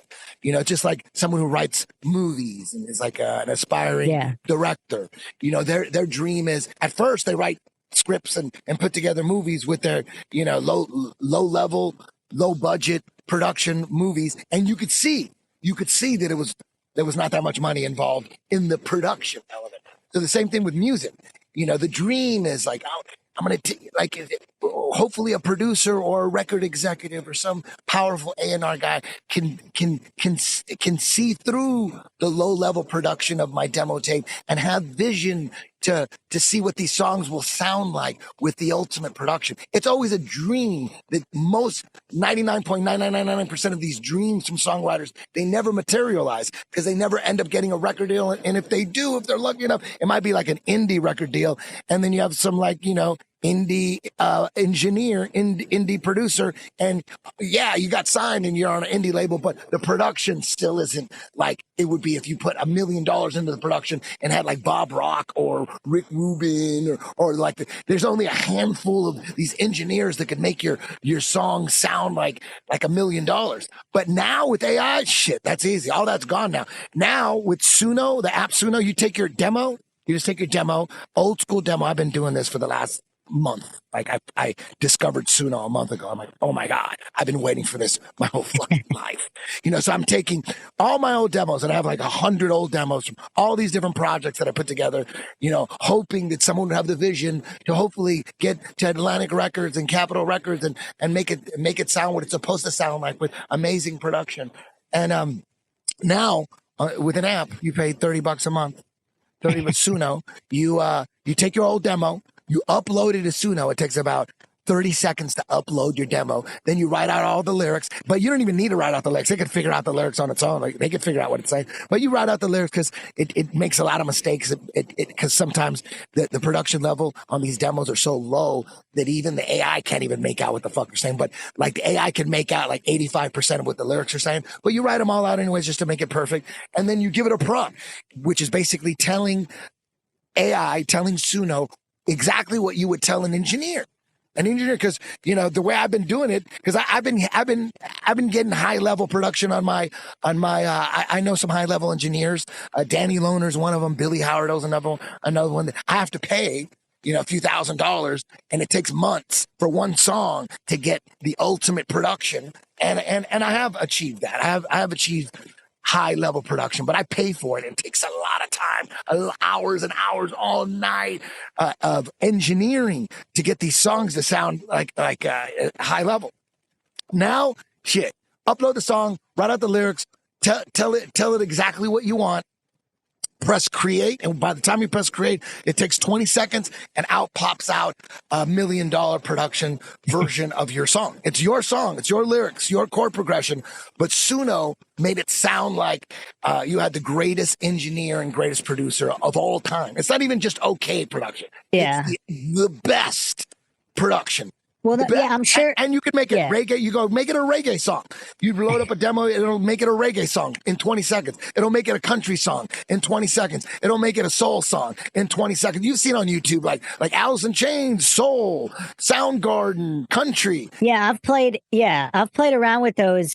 I just, on the movie side, it's because it does take quite a bit of, I'm sure the technology is already there and it's already been there for a while, but in terms of giving it to like anybody, like a high school kid that can make a 2-hour Hollywood perfect CGI, like the technology's already been there, but in terms of controlled rollout, it would seem like they wouldn't want that out there just because it would be too easy for everybody. The mainstream would be completely dead. Yeah, there's no way to stop it. There's no way to stop it because like this technology is crushing the music business in such a way that Warner Brothers just had to make a deal with Suno. They were like suing them all, like Universal, Sony, and Warner Brothers were suing Suno over the last few months. And they just came to they realized like, damn, instead of suing them, let's make a deal with them. So now they made a deal. So now they're all working together now. The major record labels and Suno, which is AI, they're all working together now. Instead of suing them, they join forces. You can't stop it. And Suno, the next thing that's about to drop is not only can it make you still need to upload your own song. You still need to be a songwriter. Yes, AI can write your own lyrics and write your own song. You don't have to do anything. You can just say, write a song, boy meets girl, cheats on boy, and then make it sound like grunge. And it'll do it for you, but it ain't going to be any good. Like if AI writes the lyrics and writes the music, it ain't going to be any good. It's impossible because the only good lyrics come from human experiences, like real experiences. That's what people want to hear. They don't want to hear like once you find out AI wrote it, you know it's not a human experience, and you know it ain't real, and you know it's fake. So the song has to be real. What AI does is it remixes your song into a production level that is not even pretty good. It's perfect mastering. Yeah. It's ready to go on. It sounds incredible.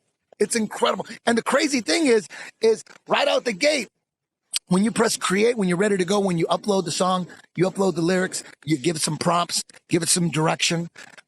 Once you press create, it takes 20 seconds. But even if it would have taken a week, like it would be amazing if you said, dude, you upload your demo, you upload your demo, and in a week, oh my God, it sounds like, it came from Capitol Records. It would be amazing if it took a week, even an hour, even 2 days, but it's 20 seconds. and it's perfect. It's fucking crazy. So now the new thing they're going to do with Suno is they're going to make you a music video too. They're going to add that.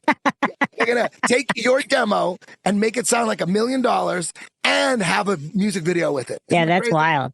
That's crazy.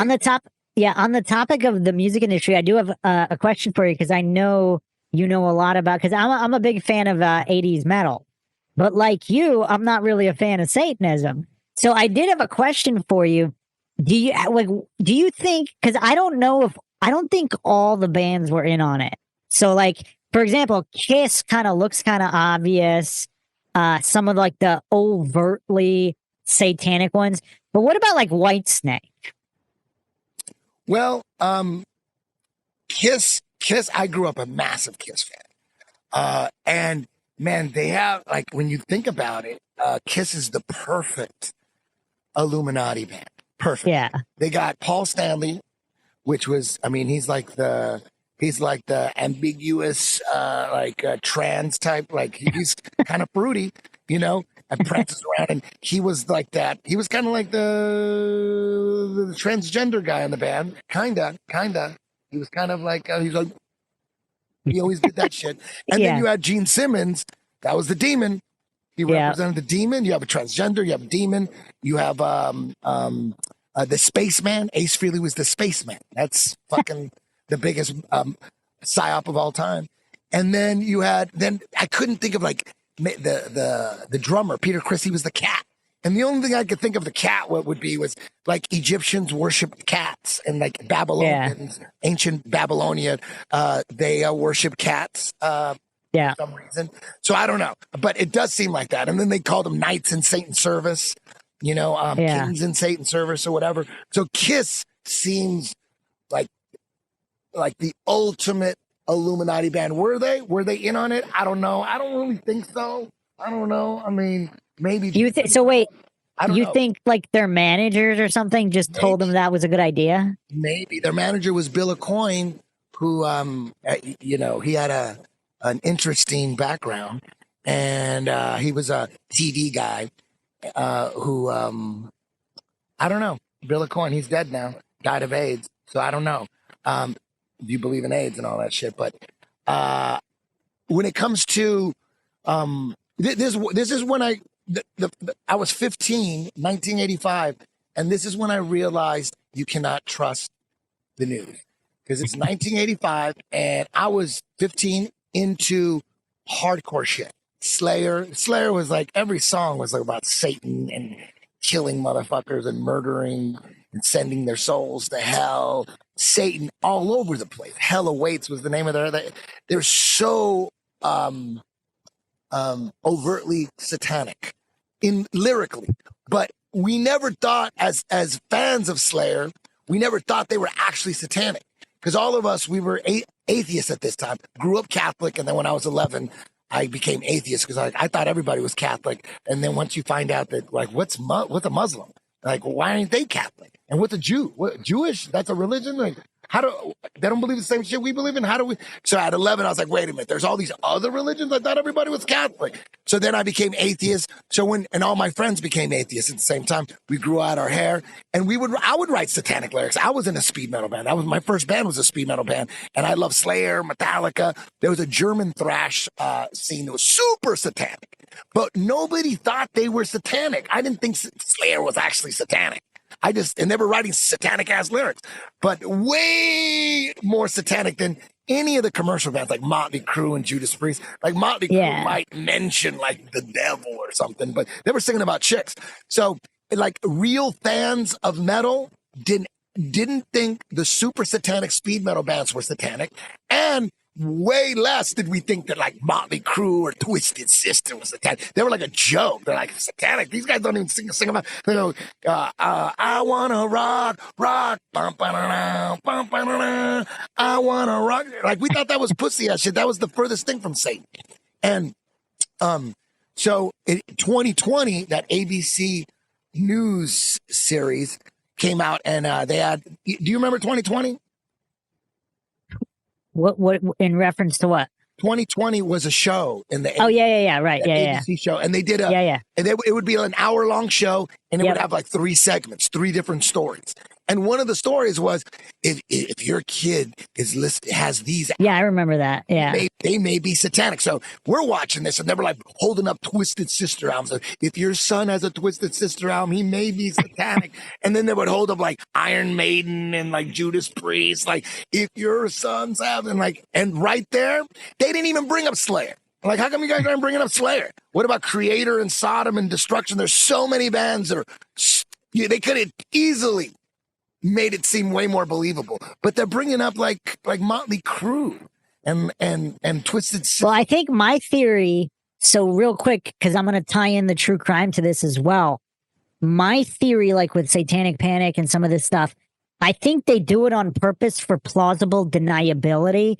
And I also do think a lot of the mainstream bands like Twisted Sister, I don't know if you've looked up some of the really deep conspiracy videos, they do have hidden stuff in the tracks, like backwards, like in the back. It's like really hard to hear.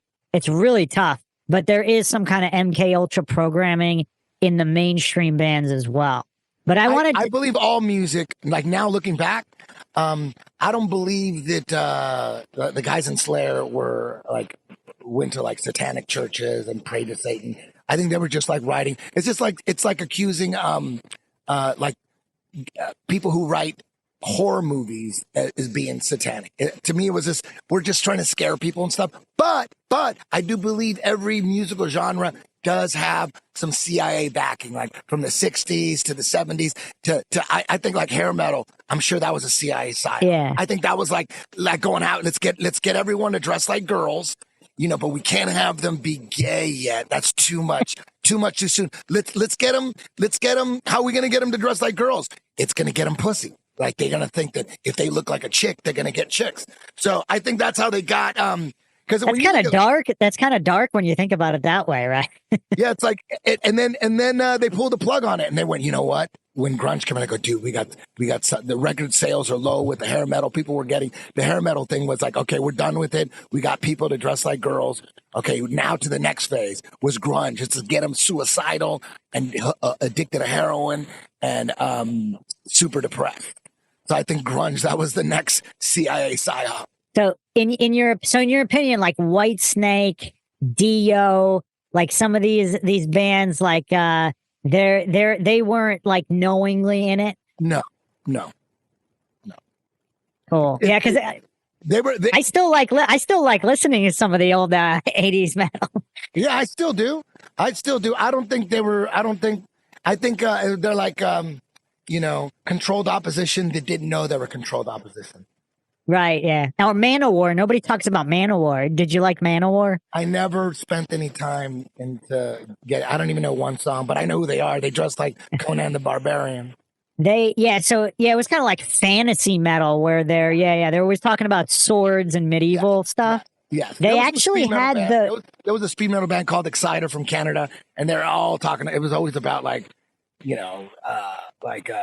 medieval battles with, Well, yeah, Manowar actually had the world at one point. I don't know if they still have the record. They had the Guinness World Record for loudest band. Yeah. They got the most decibels in.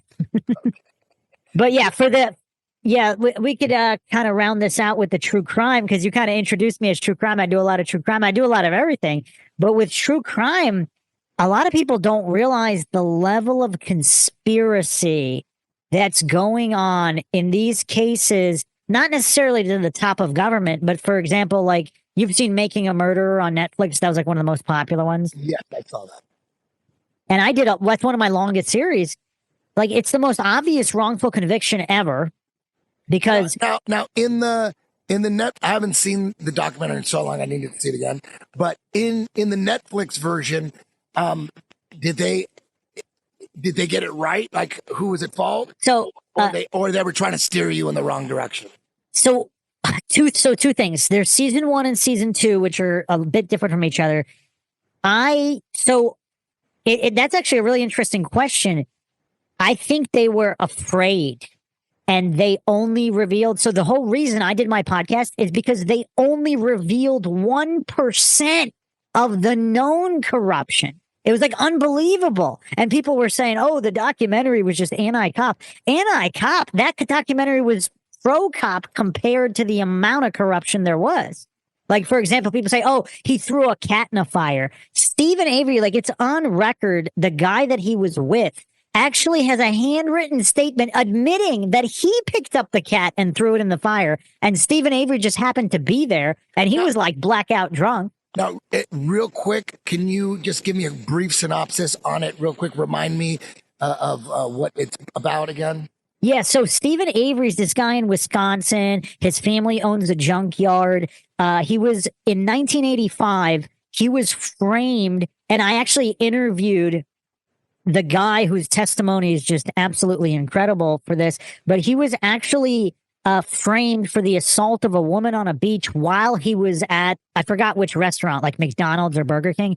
He was like, so in another county, I don't know if it was the same county or next county over, he would have had to drive like 110 miles an hour just to get to the beach to assault the woman. And there were a dozen witnesses. He had the receipts from the restaurant, and the guy, they've had it out for his family forever back there. So he was actually in prison falsely. The same police framed him in 1985.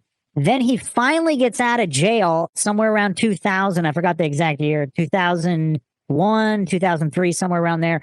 And then Teresa Hallback, auto trader photographer who happened to work for the same office where there was an undercover agent.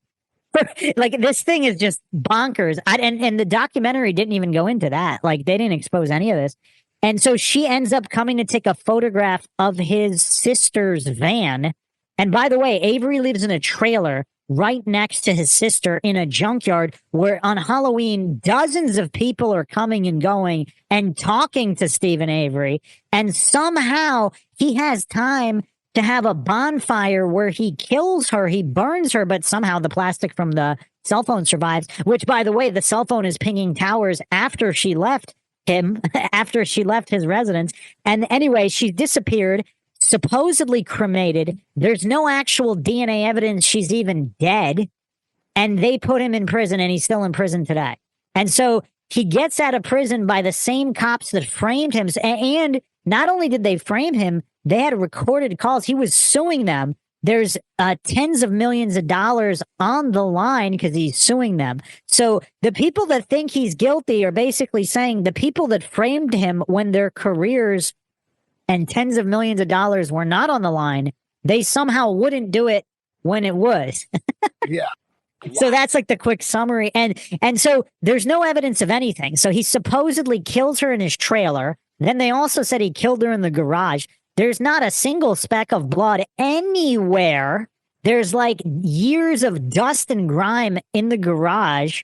Like, nothing is found. And then weeks, if not months later, the same cops that framed him and work for that department, they're the only ones that are finding any so-called evidence against him. It's just really weird. Huh. It's the most obvious wrongful conviction case I've ever seen. But to answer your question on what the documentary filmmakers are doing, I think they did want to help him, but they were too scared to give like a lot of the real information. So you're getting 1% of it, but you're like dipping your toe into the truth. And a lot of this stuff is so dark. And even Scott Peterson, like, what's your opinion on the Scott Peterson case? You know what? I didn't look into that at all. Like, he murdered his wife or his girlfriend or something? Allegedly, but there's no actual evidence. Like, it's another wrongful conviction where if he did do it, same thing with Stephen Avery. If Stephen Avery did kill Teresa Hallback, if she's even dead, and this is so obvious, you can go through the original police interviews. Nobody's even talking about a bonfire with Stephen Avery. It's only after the cops interview, in quotations, all these people, all of a sudden, weeks and months later, then they're talking about a bonfire. But there was no bonfire initially. And so it just doesn't make any sense. But with Scott Peterson, it's the same thing. Like, if he really did kill Lacey Peterson, he did not do it in any way as the state claimed. So it's clearly a wrongful conviction because they're saying he did all these things. There's a burglary going on across the street from their home. And the cops covered all that up. They tried to pretend it was on a different day, and they destroyed evidence to protect it. they supposedly forgot to put batteries in the tape recorder when they're interviewing Scott Peterson the first time. All of the neighbors saw Lacey Peterson walking around the neighborhood after Scott Peterson had already left. Like, there's all these things that are hidden from the trial, and it's so obvious. So what do you think? What do you think if you had a guess, like with the Stephen Avery case, like who killed the woman on the beach? And well, why would they cover it up? So the assault on the beach in 85, that I believe that was the neighbor of the police chief, coincidentally. Oh. And coincidentally, they have these satanic parties. And so I have a whistleblower that kind of went over all this. I have an interview with him on the channel. And so you could check that out. But there's a long history of the occult and Satanism in Manitowoc County. I actually did a whole episode called Coincidence County, where I go back 100 years and go through all these coincidences where people are being framed and murdered and all of this police corruption. So basically, there's no evidence Teresa Hallback is even dead. So I don't know if they just did some kind of witness relocation or something, because some people think that she was working undercover and that she found something out about the cops or that area, and they either took her out for real or like they wanted a 2 birds, 1 stone situation with Stephen Avery. But I don't really know what happened, obviously, but the cover up is so incredible. I don't know how they would ever let the truth out, because that would implicate all of them. And so there's another guy, Brendan Dassey, his nephew. This is a guy with, a developmentally challenged child, a minor who was coerced by cops without an attorney or parent present. I mean, it's disgusting watching the video. If you remember the clips, I still haven't watched the full video. I had to go through the transcript because it's hard to watch that. Like, think about like how much of a corrupt cop you have to be. Like, even if you really think Avery's guilty, to just do that is incredible. There's another case, in Austin, Texas. Actually, there was a case with the fire. The Austin yogurt shop murders. I don't know if you remember that one. No.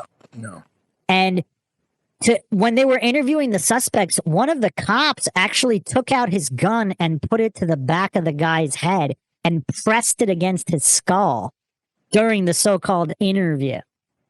And it's on video of the cop doing that. And people really don't know the amount of innocent people in prison. Like, I did a number of podcasts on this. The estimates are anywhere between 1% and 40%. Whoa. I mean, you're talking millions of innocent people in prison because of not just incompetence, but corruption. And again, it's like logic is dead. They're not like there's no problem with the law. Nobody's following the actual law because it's, the burden of proof is beyond a reasonable doubt. And it's not even close to that. Like, if you can't even provide evidence that somebody who was murdered is actually dead, like, what are you even talking about? Like, how are you even at a trial? Did you ever do a video on Chris Cornell or Chester Bennington? I started doing the research there. Some people believe it's also connected to Anne Hesh. I mean, apparently Chris Cornell and Chester Bennington were best friends, and they were working on a documentary like exposing child trafficking. That's what they said. Yeah, Anne Hesh supposedly was involved with that as well. And that was the rumor mill. Again, it's all supposed, and none of it makes any sense. And they're not the only ones. You have, was it like Avicii or something? Yes. Yeah, also. A DJ. Yeah. Yeah. And But some of the music. You haven't done any research on that. Yeah. Some of the music videos are really wild. And when you look at what they're exposing, I mean, it's really fascinating in the post-Epstein era that there are still coincidence theorists left who think that bad people only act alone. It's just weird. Like the amount of trafficking and corruption. Like, I went over the Johnny Gosch case, if you're familiar with that one. I think that's one of them. That's the one from the Paperboy from the 80s. What was that? His dad was formed the TV show America's something. No, that's Walsh. That was Walsh. Which, by the way, okay, so have you read the book Programmed to Kill? I don't read books. Okay. So, well, you could check out my podcast on it. I believe that was Dave McGowan wrote this book, meticulously well researched. It's the serial killer conspiracy, supposedly like John Wayne Gacy, Dahmer is also connected to John Walsh. Some people think Dahmer was involved in killing John Walsh's son. And because he happened, like I went over all this on my Dahmer podcast, a lot of these serial killers, coincidentally, all were at the same U.S. military bases, where people think there may have been MK Ultra programming originally from the Phoenix program. And these are not organic, crazy people going around killing. They're programmed to kill. With Dahmer, what I found insane, so supposedly he's doing all of these abductions and killings. Like some of these are, one of them was literally in front of a police station where he's parking illegally. He's smuggling, like a witness said he took a kid, John Walsh, I believe it was Walsh that he said that this happened. There's a police station across the street from the mall, and he parked his van illegally, crooked. So not only does he not get a ticket, not only do the cops don't care, in the middle of the day, in broad daylight, he's dragging a kid, kicking and screaming into his van. And there was another situation where there was like a 14-year-old kid bleeding, escaped from his apartment where Dahmer was trying to kill him. The cops showed up and just let him go back with Dahmer up into the apartment. And so it really makes you question, are these serial killers protected by police? Because some of these are so mind-shocking. Like you would think if this was an organic situation, it would have never got that far because they would have been locked up a long time ago. And if when they are locked up, they're magically being let go all the time. Yeah, and like Ted Bundy seems like, I mean, wasn't he like from like a wealthy family and he was a politician? Ted Bundy? I'm still in the middle. I was putting together a Bundy podcast. There are so many things that don't add up about the story. I'm not finished with my research. I don't really want to speak on it too much. There are so many holes in that story. Like he's escaping from police custody too. Like there's so many things like these guys keep getting arrested and somehow magically they keep escaping. It's weird. It's just a little weird. It's like Ted Bundy may have been like just a why, like, you know, because the controllers are probably getting together like, you know, Bohemian Grove style and like killing people, having rituals and doing that kind of stuff in a controlled environment. And, you know, in the middle of nowhere, no one's going to get caught. They're really careful, but they're still doing these sacrifices and rituals. But like Ted Bundy was like probably just a wild dude and just getting drunk and doing shit on his own. And they're probably at Bohemian Grove, like having meetings like, dude, you gotta talk to your boy, Ted, man. He's out of control. He's going to get us all busted. So, you know what I mean? He's probably they probably knew about him. Like, dude, Ted, he's out of control. You know, we got to talk. Maybe. Yeah, maybe. Some people think that the programmed serial killers are all just part of just like the satanic agenda of causing so much negativity in the world, like just the negative energy, because humans are so good by nature. There's just not enough evil. There are some evil people, but there's just not enough. So they want to artificially create all this chaos and then plug it in the media. Like with Satanic Panic, I was saying before with the plausible deniability, I did a 9.5-hour podcast with receipts on every single documented, prosecutable, with video evidence, satanic ritual abuse cases. And in the mainstream, there's still stupid people saying, oh, well, that's just a myth. That was made up. Yeah. That was just Satanic Panic. And I think there's a bit of plausible deniability because they'll take a fake case and they'll say, see, they're all fake, and then ignore all the real ones. Yeah, it seems like, you know, I was at the Halloween Horror Nights at Universal Studios a month and a half ago. And it's just they just put together like maybe 5 big haunted houses, and they're all the same. They're all the same. You walk through, everyone walks through, and then there's people that jump out and scare you with you know, chainsaws and axes, and then they hide, and you're just they're all the same. It's the characters are just different, but it's the same shit, just blood, guts, body parts, and it's packed, it's sold out. And I'm thinking the controllers like this. They really like this scaring people. I wonder why. And I just thought maybe it's to teach us what to be afraid of. So when they capture the kids and they traumatize them, that they're really scared because of the movies they saw, because of the haunted house they went to. Now they learn what to be scared of, and now this is real life. It's not a haunted house; it's real, and it's and they need that trauma. Apparently, this is what they say, that they need the trauma to so that their adrenal glands dump a bunch of adrenochrome in their blood. Oh, I knew we would be mentioning adrenochrome at some point. You know what I'm talking about? So yeah. You know, there's kids sometimes, like you see a video of a kid, he was never taught to be scared of snakes, and then there's like a snake, and he's snake.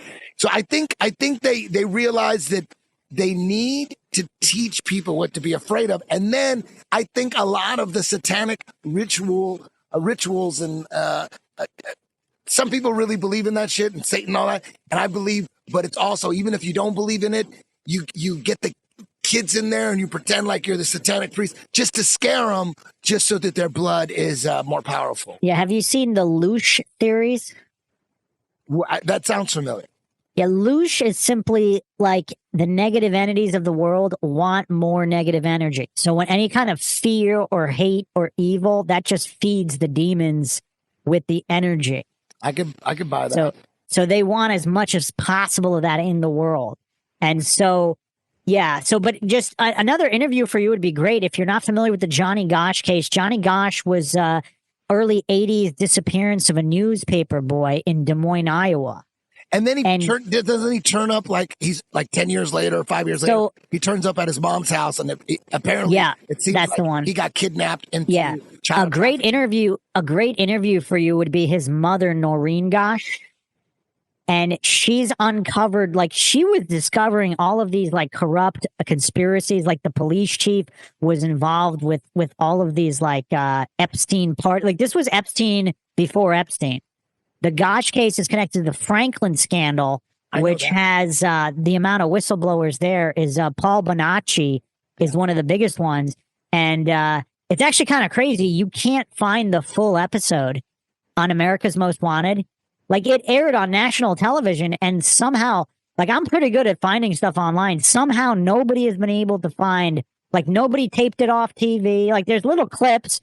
I posted them in an episode, like all the clips that exist, and nobody has like a full episode. Isn't that crazy?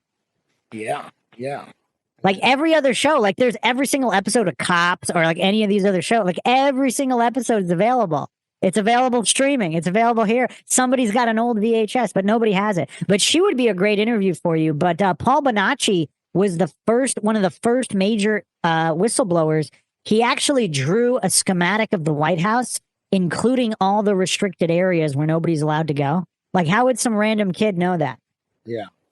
And so he said this was all the way back to Bush Sr., and supposedly they had kids going into the White House and all this crazy, like really dark satanic stuff. That documentary, the Franklin cover-up, or the Franklin scandal, whatever it was called. Yeah. They made a documentary about that, but they never released it, right? You could find it, though, somewhere online.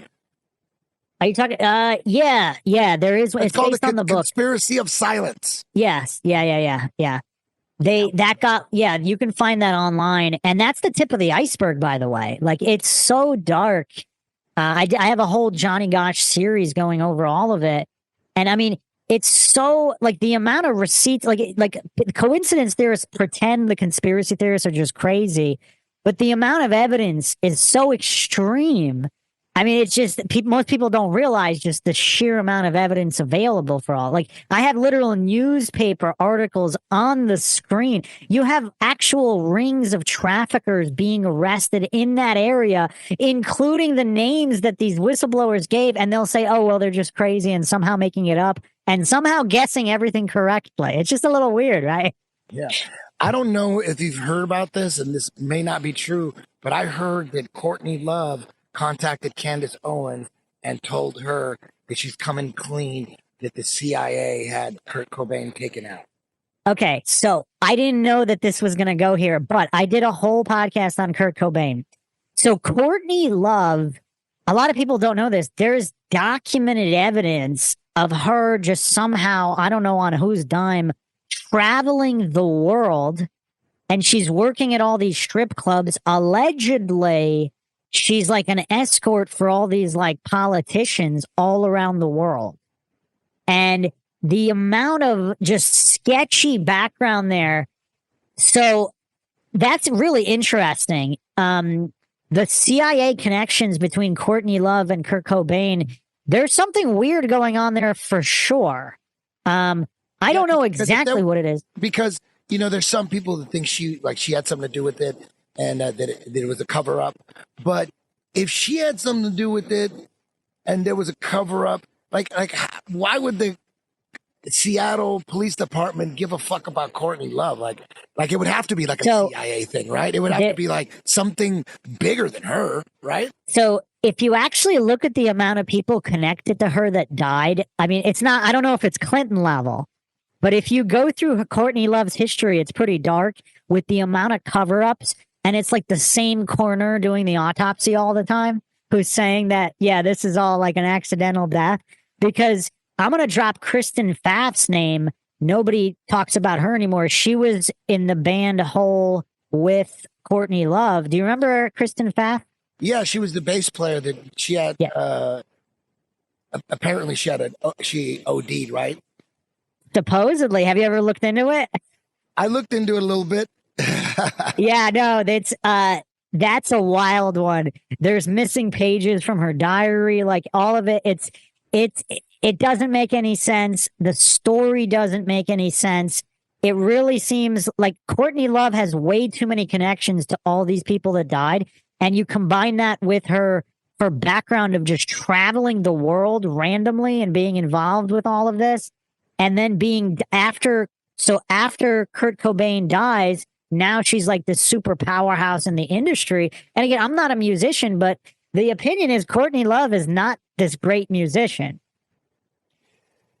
That her album that came out right after Kurt died, I mean, it was like odd timing. That album, that has like some great songs on it. And it turns out the rumor is that Kurt actually wrote those songs. Yeah, I don't think that's a rumor. Yeah, I don't think that's a rumor. That's kind of, from what I've seen, it's kind of established. Kurt wrote them? Yeah. They're really good. Yeah, those songs are good. And possibly not just him. I think there were one or two other musicians she stole from. But I would say, personally, I think that whole album is better than the Nevermind album. I think that whole album. And wow. It's like, it makes sense that Kurt Cobain probably helped her because. Well, have you seen? She didn't want to put out a second album. She wasn't going to put out another album. You know, Kurt's dead now. And then she was dating Billy Corgan. And then Billy Corgan said, hey, I'll help you write the second album. So that second album with Malibu, that apparently Billy Corgan helped her write that. So I don't know. Yeah. So some people think these are all like deals with the devil that were made to get her fame and fortune. But have you seen the evidence regarding the practice suicide notes that were found in her backpack? Like, and she was supposedly trying to copy Kurt's handwriting. I didn't know about that. No. Yeah, there's some pretty damning information, and trying to control the PI. I mean, there's so much that points in her direction. Did you hear about her daughter, Frances Bean's fiance that was like kidnapped? Did you hear about that? Yeah, I think I covered that a little bit. There were a lot of people who said that Courtney Love literally threatened their lives. I even had a little clip on the Kurt Cobain episode I did where she just made some really weird comments about Kristen and Kurt. Like, it's a little weird. Now, I think it was all in a vacuum, or is it possible Courtney is being influenced by the CIA? And then you know how like a lot of these MK Ultra celebrities, they have their psychotic breaks later in life when they're older? Yeah. Because apparently she did make a statement that the CIA killed him later, like a lot later. I heard it was just recently that she got a hold of Candace Owens and told. I didn't hear about that. Yeah, I didn't hear about that. This is something new. She's trying. Do you know Candace? Do you know Candace? I don't know her. No. Yeah, because I wanted to ask you about her too, because she's going hard in the paint like recently. Yeah. What do you think about the Charlie Kirk assassination. I haven't. So I don't like to watch. So even though I cover true crime, I never look at crime scene photos. I don't want that in my head. I don't look at any gore that might potentially be real. So people say the whole Charlie Kirk thing was fake. I don't know that it's fake, and I don't really want to do a frame by frame analysis of any of that. Do I think it's weird? Yes, everything is weird, right? So, I mean, it's pretty weird. Yeah, with the first time I saw the video, when it first happened, before it blew, like right when it happened, I go, yo, Charlie Kirk got shot, and I saw it on my phone, I immediately thought it was CGI and it was fake. It looked like green screen type stuff to me. It didn't look real to me. I'm not saying it's not real. Yeah, that was my first thought. Like, oh, look at the way the blood's coming out. It looks like there's a green screen behind the blood. So then I just dismissed it, but then people kept bringing it up. No, he's dead. No, he wasn't dead at first. He was in critical condition for like, I don't know how many minutes. And then it came out that he was dead. What do you think of Tupac? I haven't really looked into it that much. He's CIA. You think he was? I did a whole expose on it, and if he's not, the coincidence stack is a mile high because people like cross-reference his social security number. Like, people did some homework. His mother was a Black Panther that was supposedly imprisoned with another woman at the time that he would have had to have been conceived. I mean, there's a lot of stuff that doesn't add up. Yeah, I totally believe that, because when you see that video of him when he was really young, and he's clearly ultra effeminate, and then all of a sudden he's like this West Coast gangbanger, like that. Like all of a sudden, like, wow. Have you seen the interview where he slipped up? What does he say? So this is not when he's young. This is when he's at the height of his fame. And in one famous interview, I went over it on my podcast that I did on it.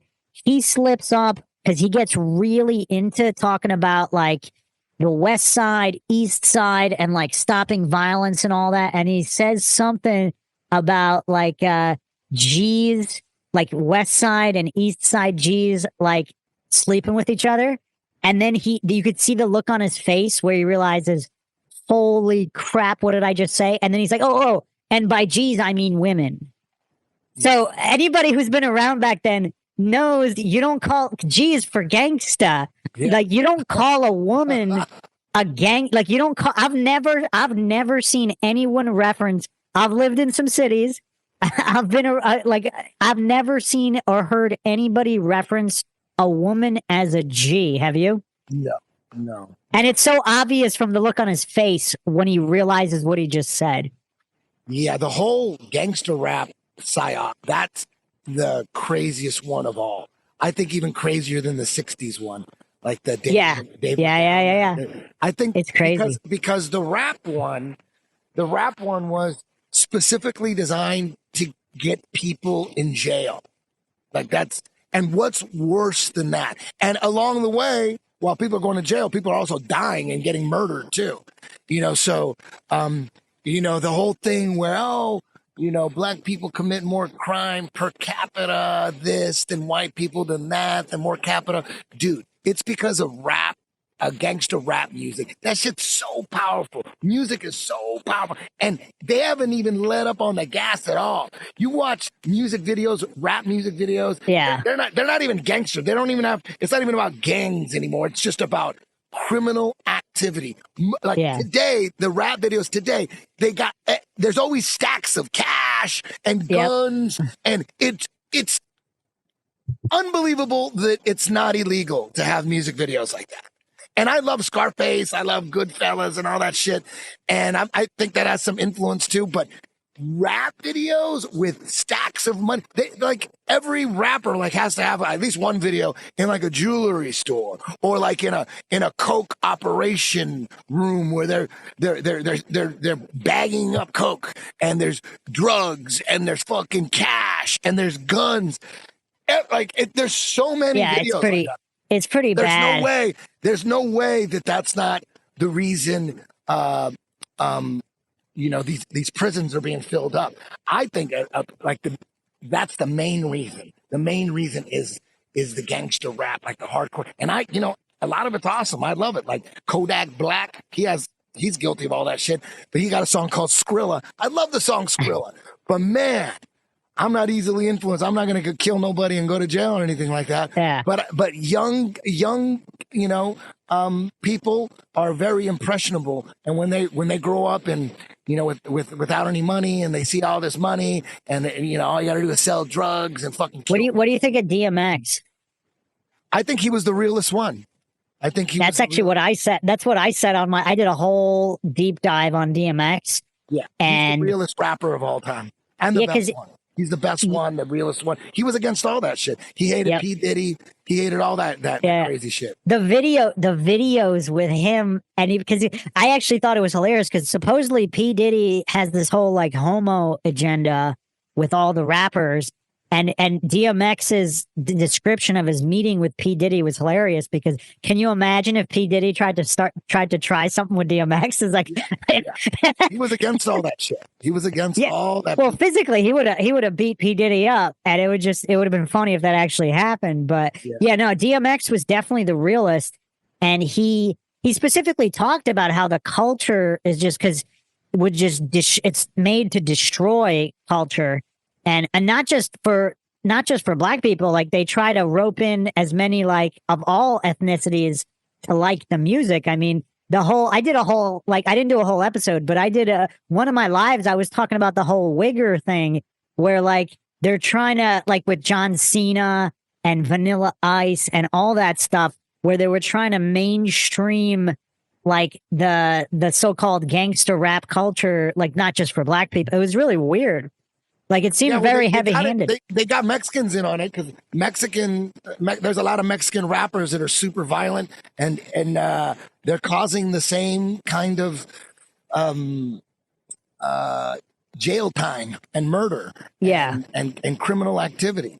I'm shocked that those videos are allowed to happen. I'm shocked when there are these rap videos and there's all this cash and there are all these guns. But you know what's kind of crazy? Because a lot of that stuff is pushed by liberals, and they'll go crazy when Donald Trump says something like a little bit mean, but they have no problem with all of those videos, like the objectification of women and all that. Yeah, they want to. Yeah, that too.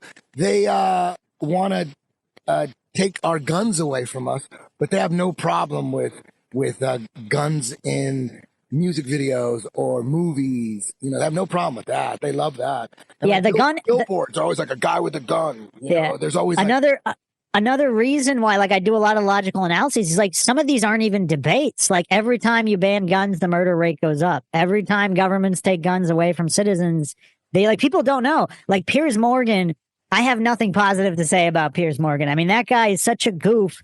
Like he's talking about, everybody talks about, oh, well, Britain banned guns and now their homicide rate is lower. Their violent crime rate is so much higher than in the U.S., in most of the U.S. because people. What? They stab people and use swords. Well, not only stab people, they still shoot people. It's just the cops don't keep track of those metrics. Like there's a lot of shady business going on, but not just stab people. You're talking about robberies, sexual assaults. The crime rate is way higher in most of Britain than most of the U.S. The only place where it's high in the U.S. are the Democrat murder capitals. And then this is just another example of illogicality. All these liberal goofs, they want to use the example of red state homicide rates. Where do you think those homicide rates are high? In the Democrat city in the red state. Because the Democrat city has a Democrat mayor and a Democrat city council, like even in Texas, like in these cities in Texas where the homicide rates are high, or Florida, and it's so disingenuous, like the argumentation, like it's so obvious to show, like where are the loosest gun laws? Well, Maine has really loose gun laws. Maine has the lowest violent crime rate in the entire country. Yeah. So this stuff is so easy, like I don't even want to engage with that, or like the abortion stuff, like you're gonna say an unborn human being is not alive. Like you just look up the definition in the dictionary. Like, how are you even having a debate? It's weird. Yeah. It's so weird. Like the state of illogicality the world has gotten to. Like, I never saw this coming. I don't know about you. But back in like the 90s, could you imagine like what is on the mainstream now. It just doesn't make any sense. It's so crazy how everyone's gotten so dumb. Yeah, it really is. It seems like it's all coming to a head. Like something really big has got to happen. I mean, well, the reset with the whole the whole Middle East situation, and there's a giant light being shown on the Middle East and what's really going on there, more than ever. 5 years ago, no one believed shit, but now it's mainstream now. Yeah. It's almost like it's supposed to happen because there's a theory out there that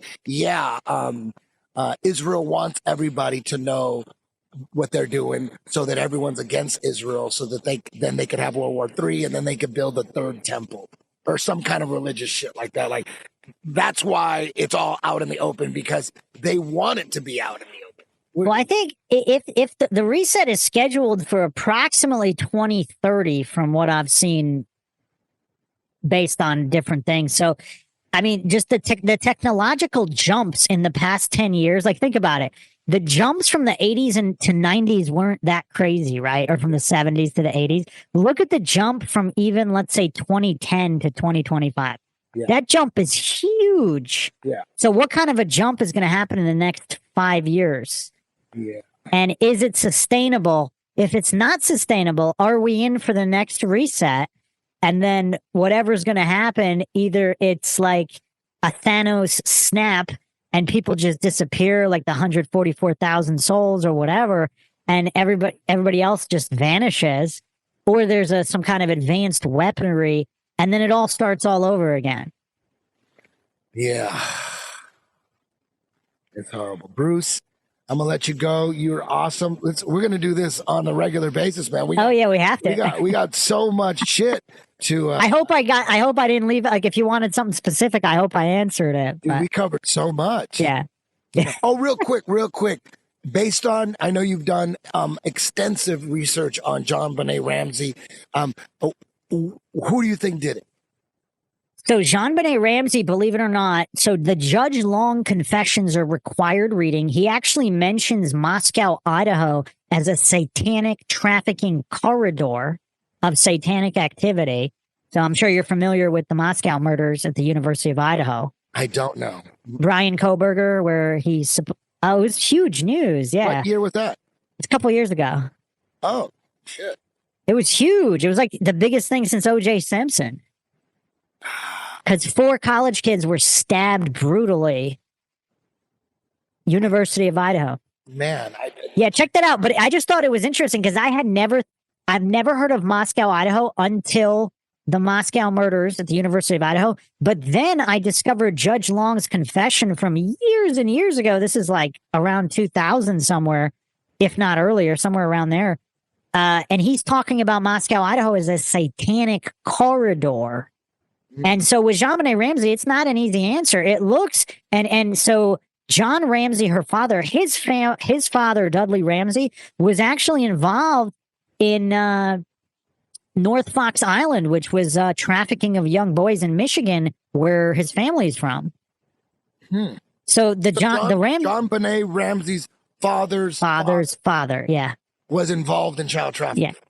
Yeah. Well, no, let's not get arrested. Let's not be sued here. He was involved at North Fox Island. So I don't remember his exact capacity. He was just involved with the guy who owned it.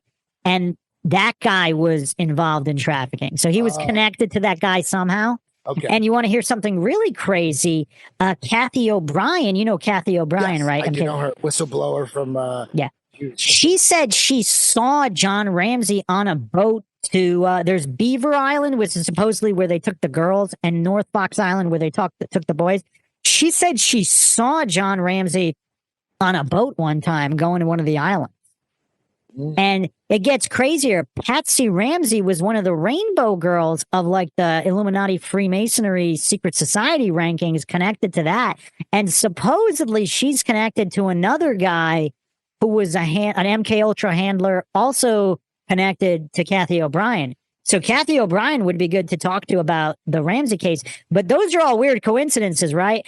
And John Ramsey just so happens to have a $1 billion company in Axis Graphics. They're creating like, I don't know, some people are saying that was the precursor to like AI and stuff and image processing. But anyway, they're involved with, and so this is Boulder, Colorado, with all these military contractors. And then, so some people believe that JonBenet Ramsey was routinely abused in satanic ritual abuse. There's another whistleblower named Nancy Krebs, and I covered her extensively, and she has a lot of information. So, and the Fleet White and the White family, just really weird connections. I'm sure it's all coincidental, right? But supposedly, JonBenet Ramsey died accidentally in satanic ritual abuse, and they covered it up, and that's why it's such a big mess. And so it wasn't like the housekeeper killed her or whatever. But who knows? The housekeeper, if they're the disgruntled housekeeper, I mean, you also have the Santa Claus, who's the Santa Claus of that area.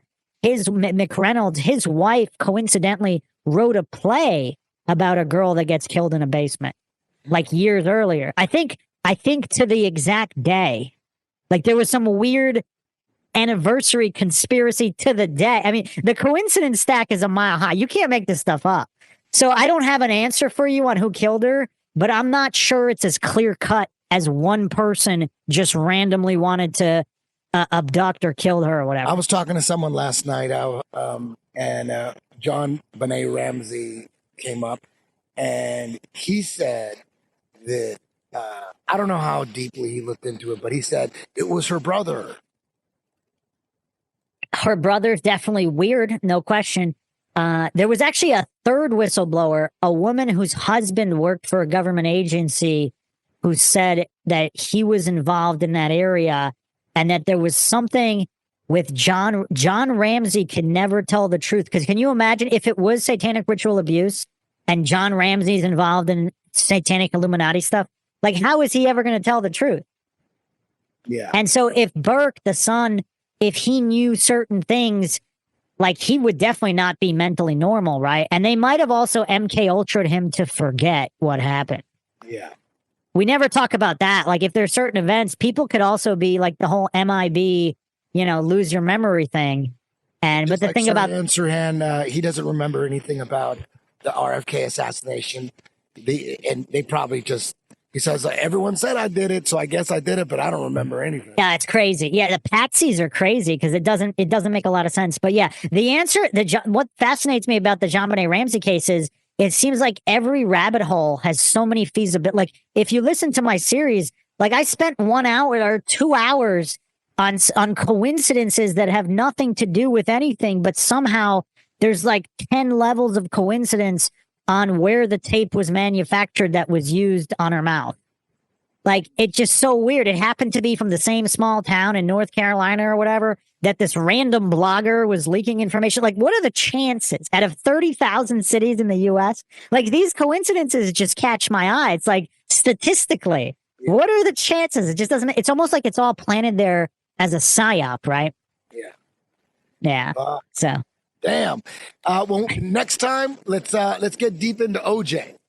Oh, yeah, totally. Check out my podcast on OJ because Jason Simpson, again, his son. Yeah. That would explain everything, wouldn't it? It checks all the boxes. But what a coincidence that Nicole Brown happens to have a best friend in the drug scene connected to mafia cartels, connected to drug cartels. That's kind of a weird coincidence, isn't it? Yeah.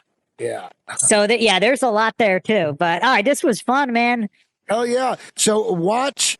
I mean, your YouTube channel is Bruce Maguire. It's at the Bruce Maguire. Yeah, Maguire. Yeah, he's got tons and tons of awesome videos breaking shit down. I'm going to talk to Hibbler to see if somehow we can get you involved in calling out the fallacies on word war. That would be awesome. It gets exhausting. What I proposed is having a little intro basic logic quiz, because most of the people that want to debate, they can't even define logic itself. They don't even know the fallacies. How are they going to be able to engage in a fallacy-free debate if they're not even on like a children's level? You're right. It's rough. All right. Well, We'll do this again soon, man. This was awesome. Oh, yeah, for sure. I had a ton of fun. Thank you very much for taking the time. And Oh, yeah. I'll talk to you soon. All right. Thanks, man. Thank you, dude. Yep. Take care.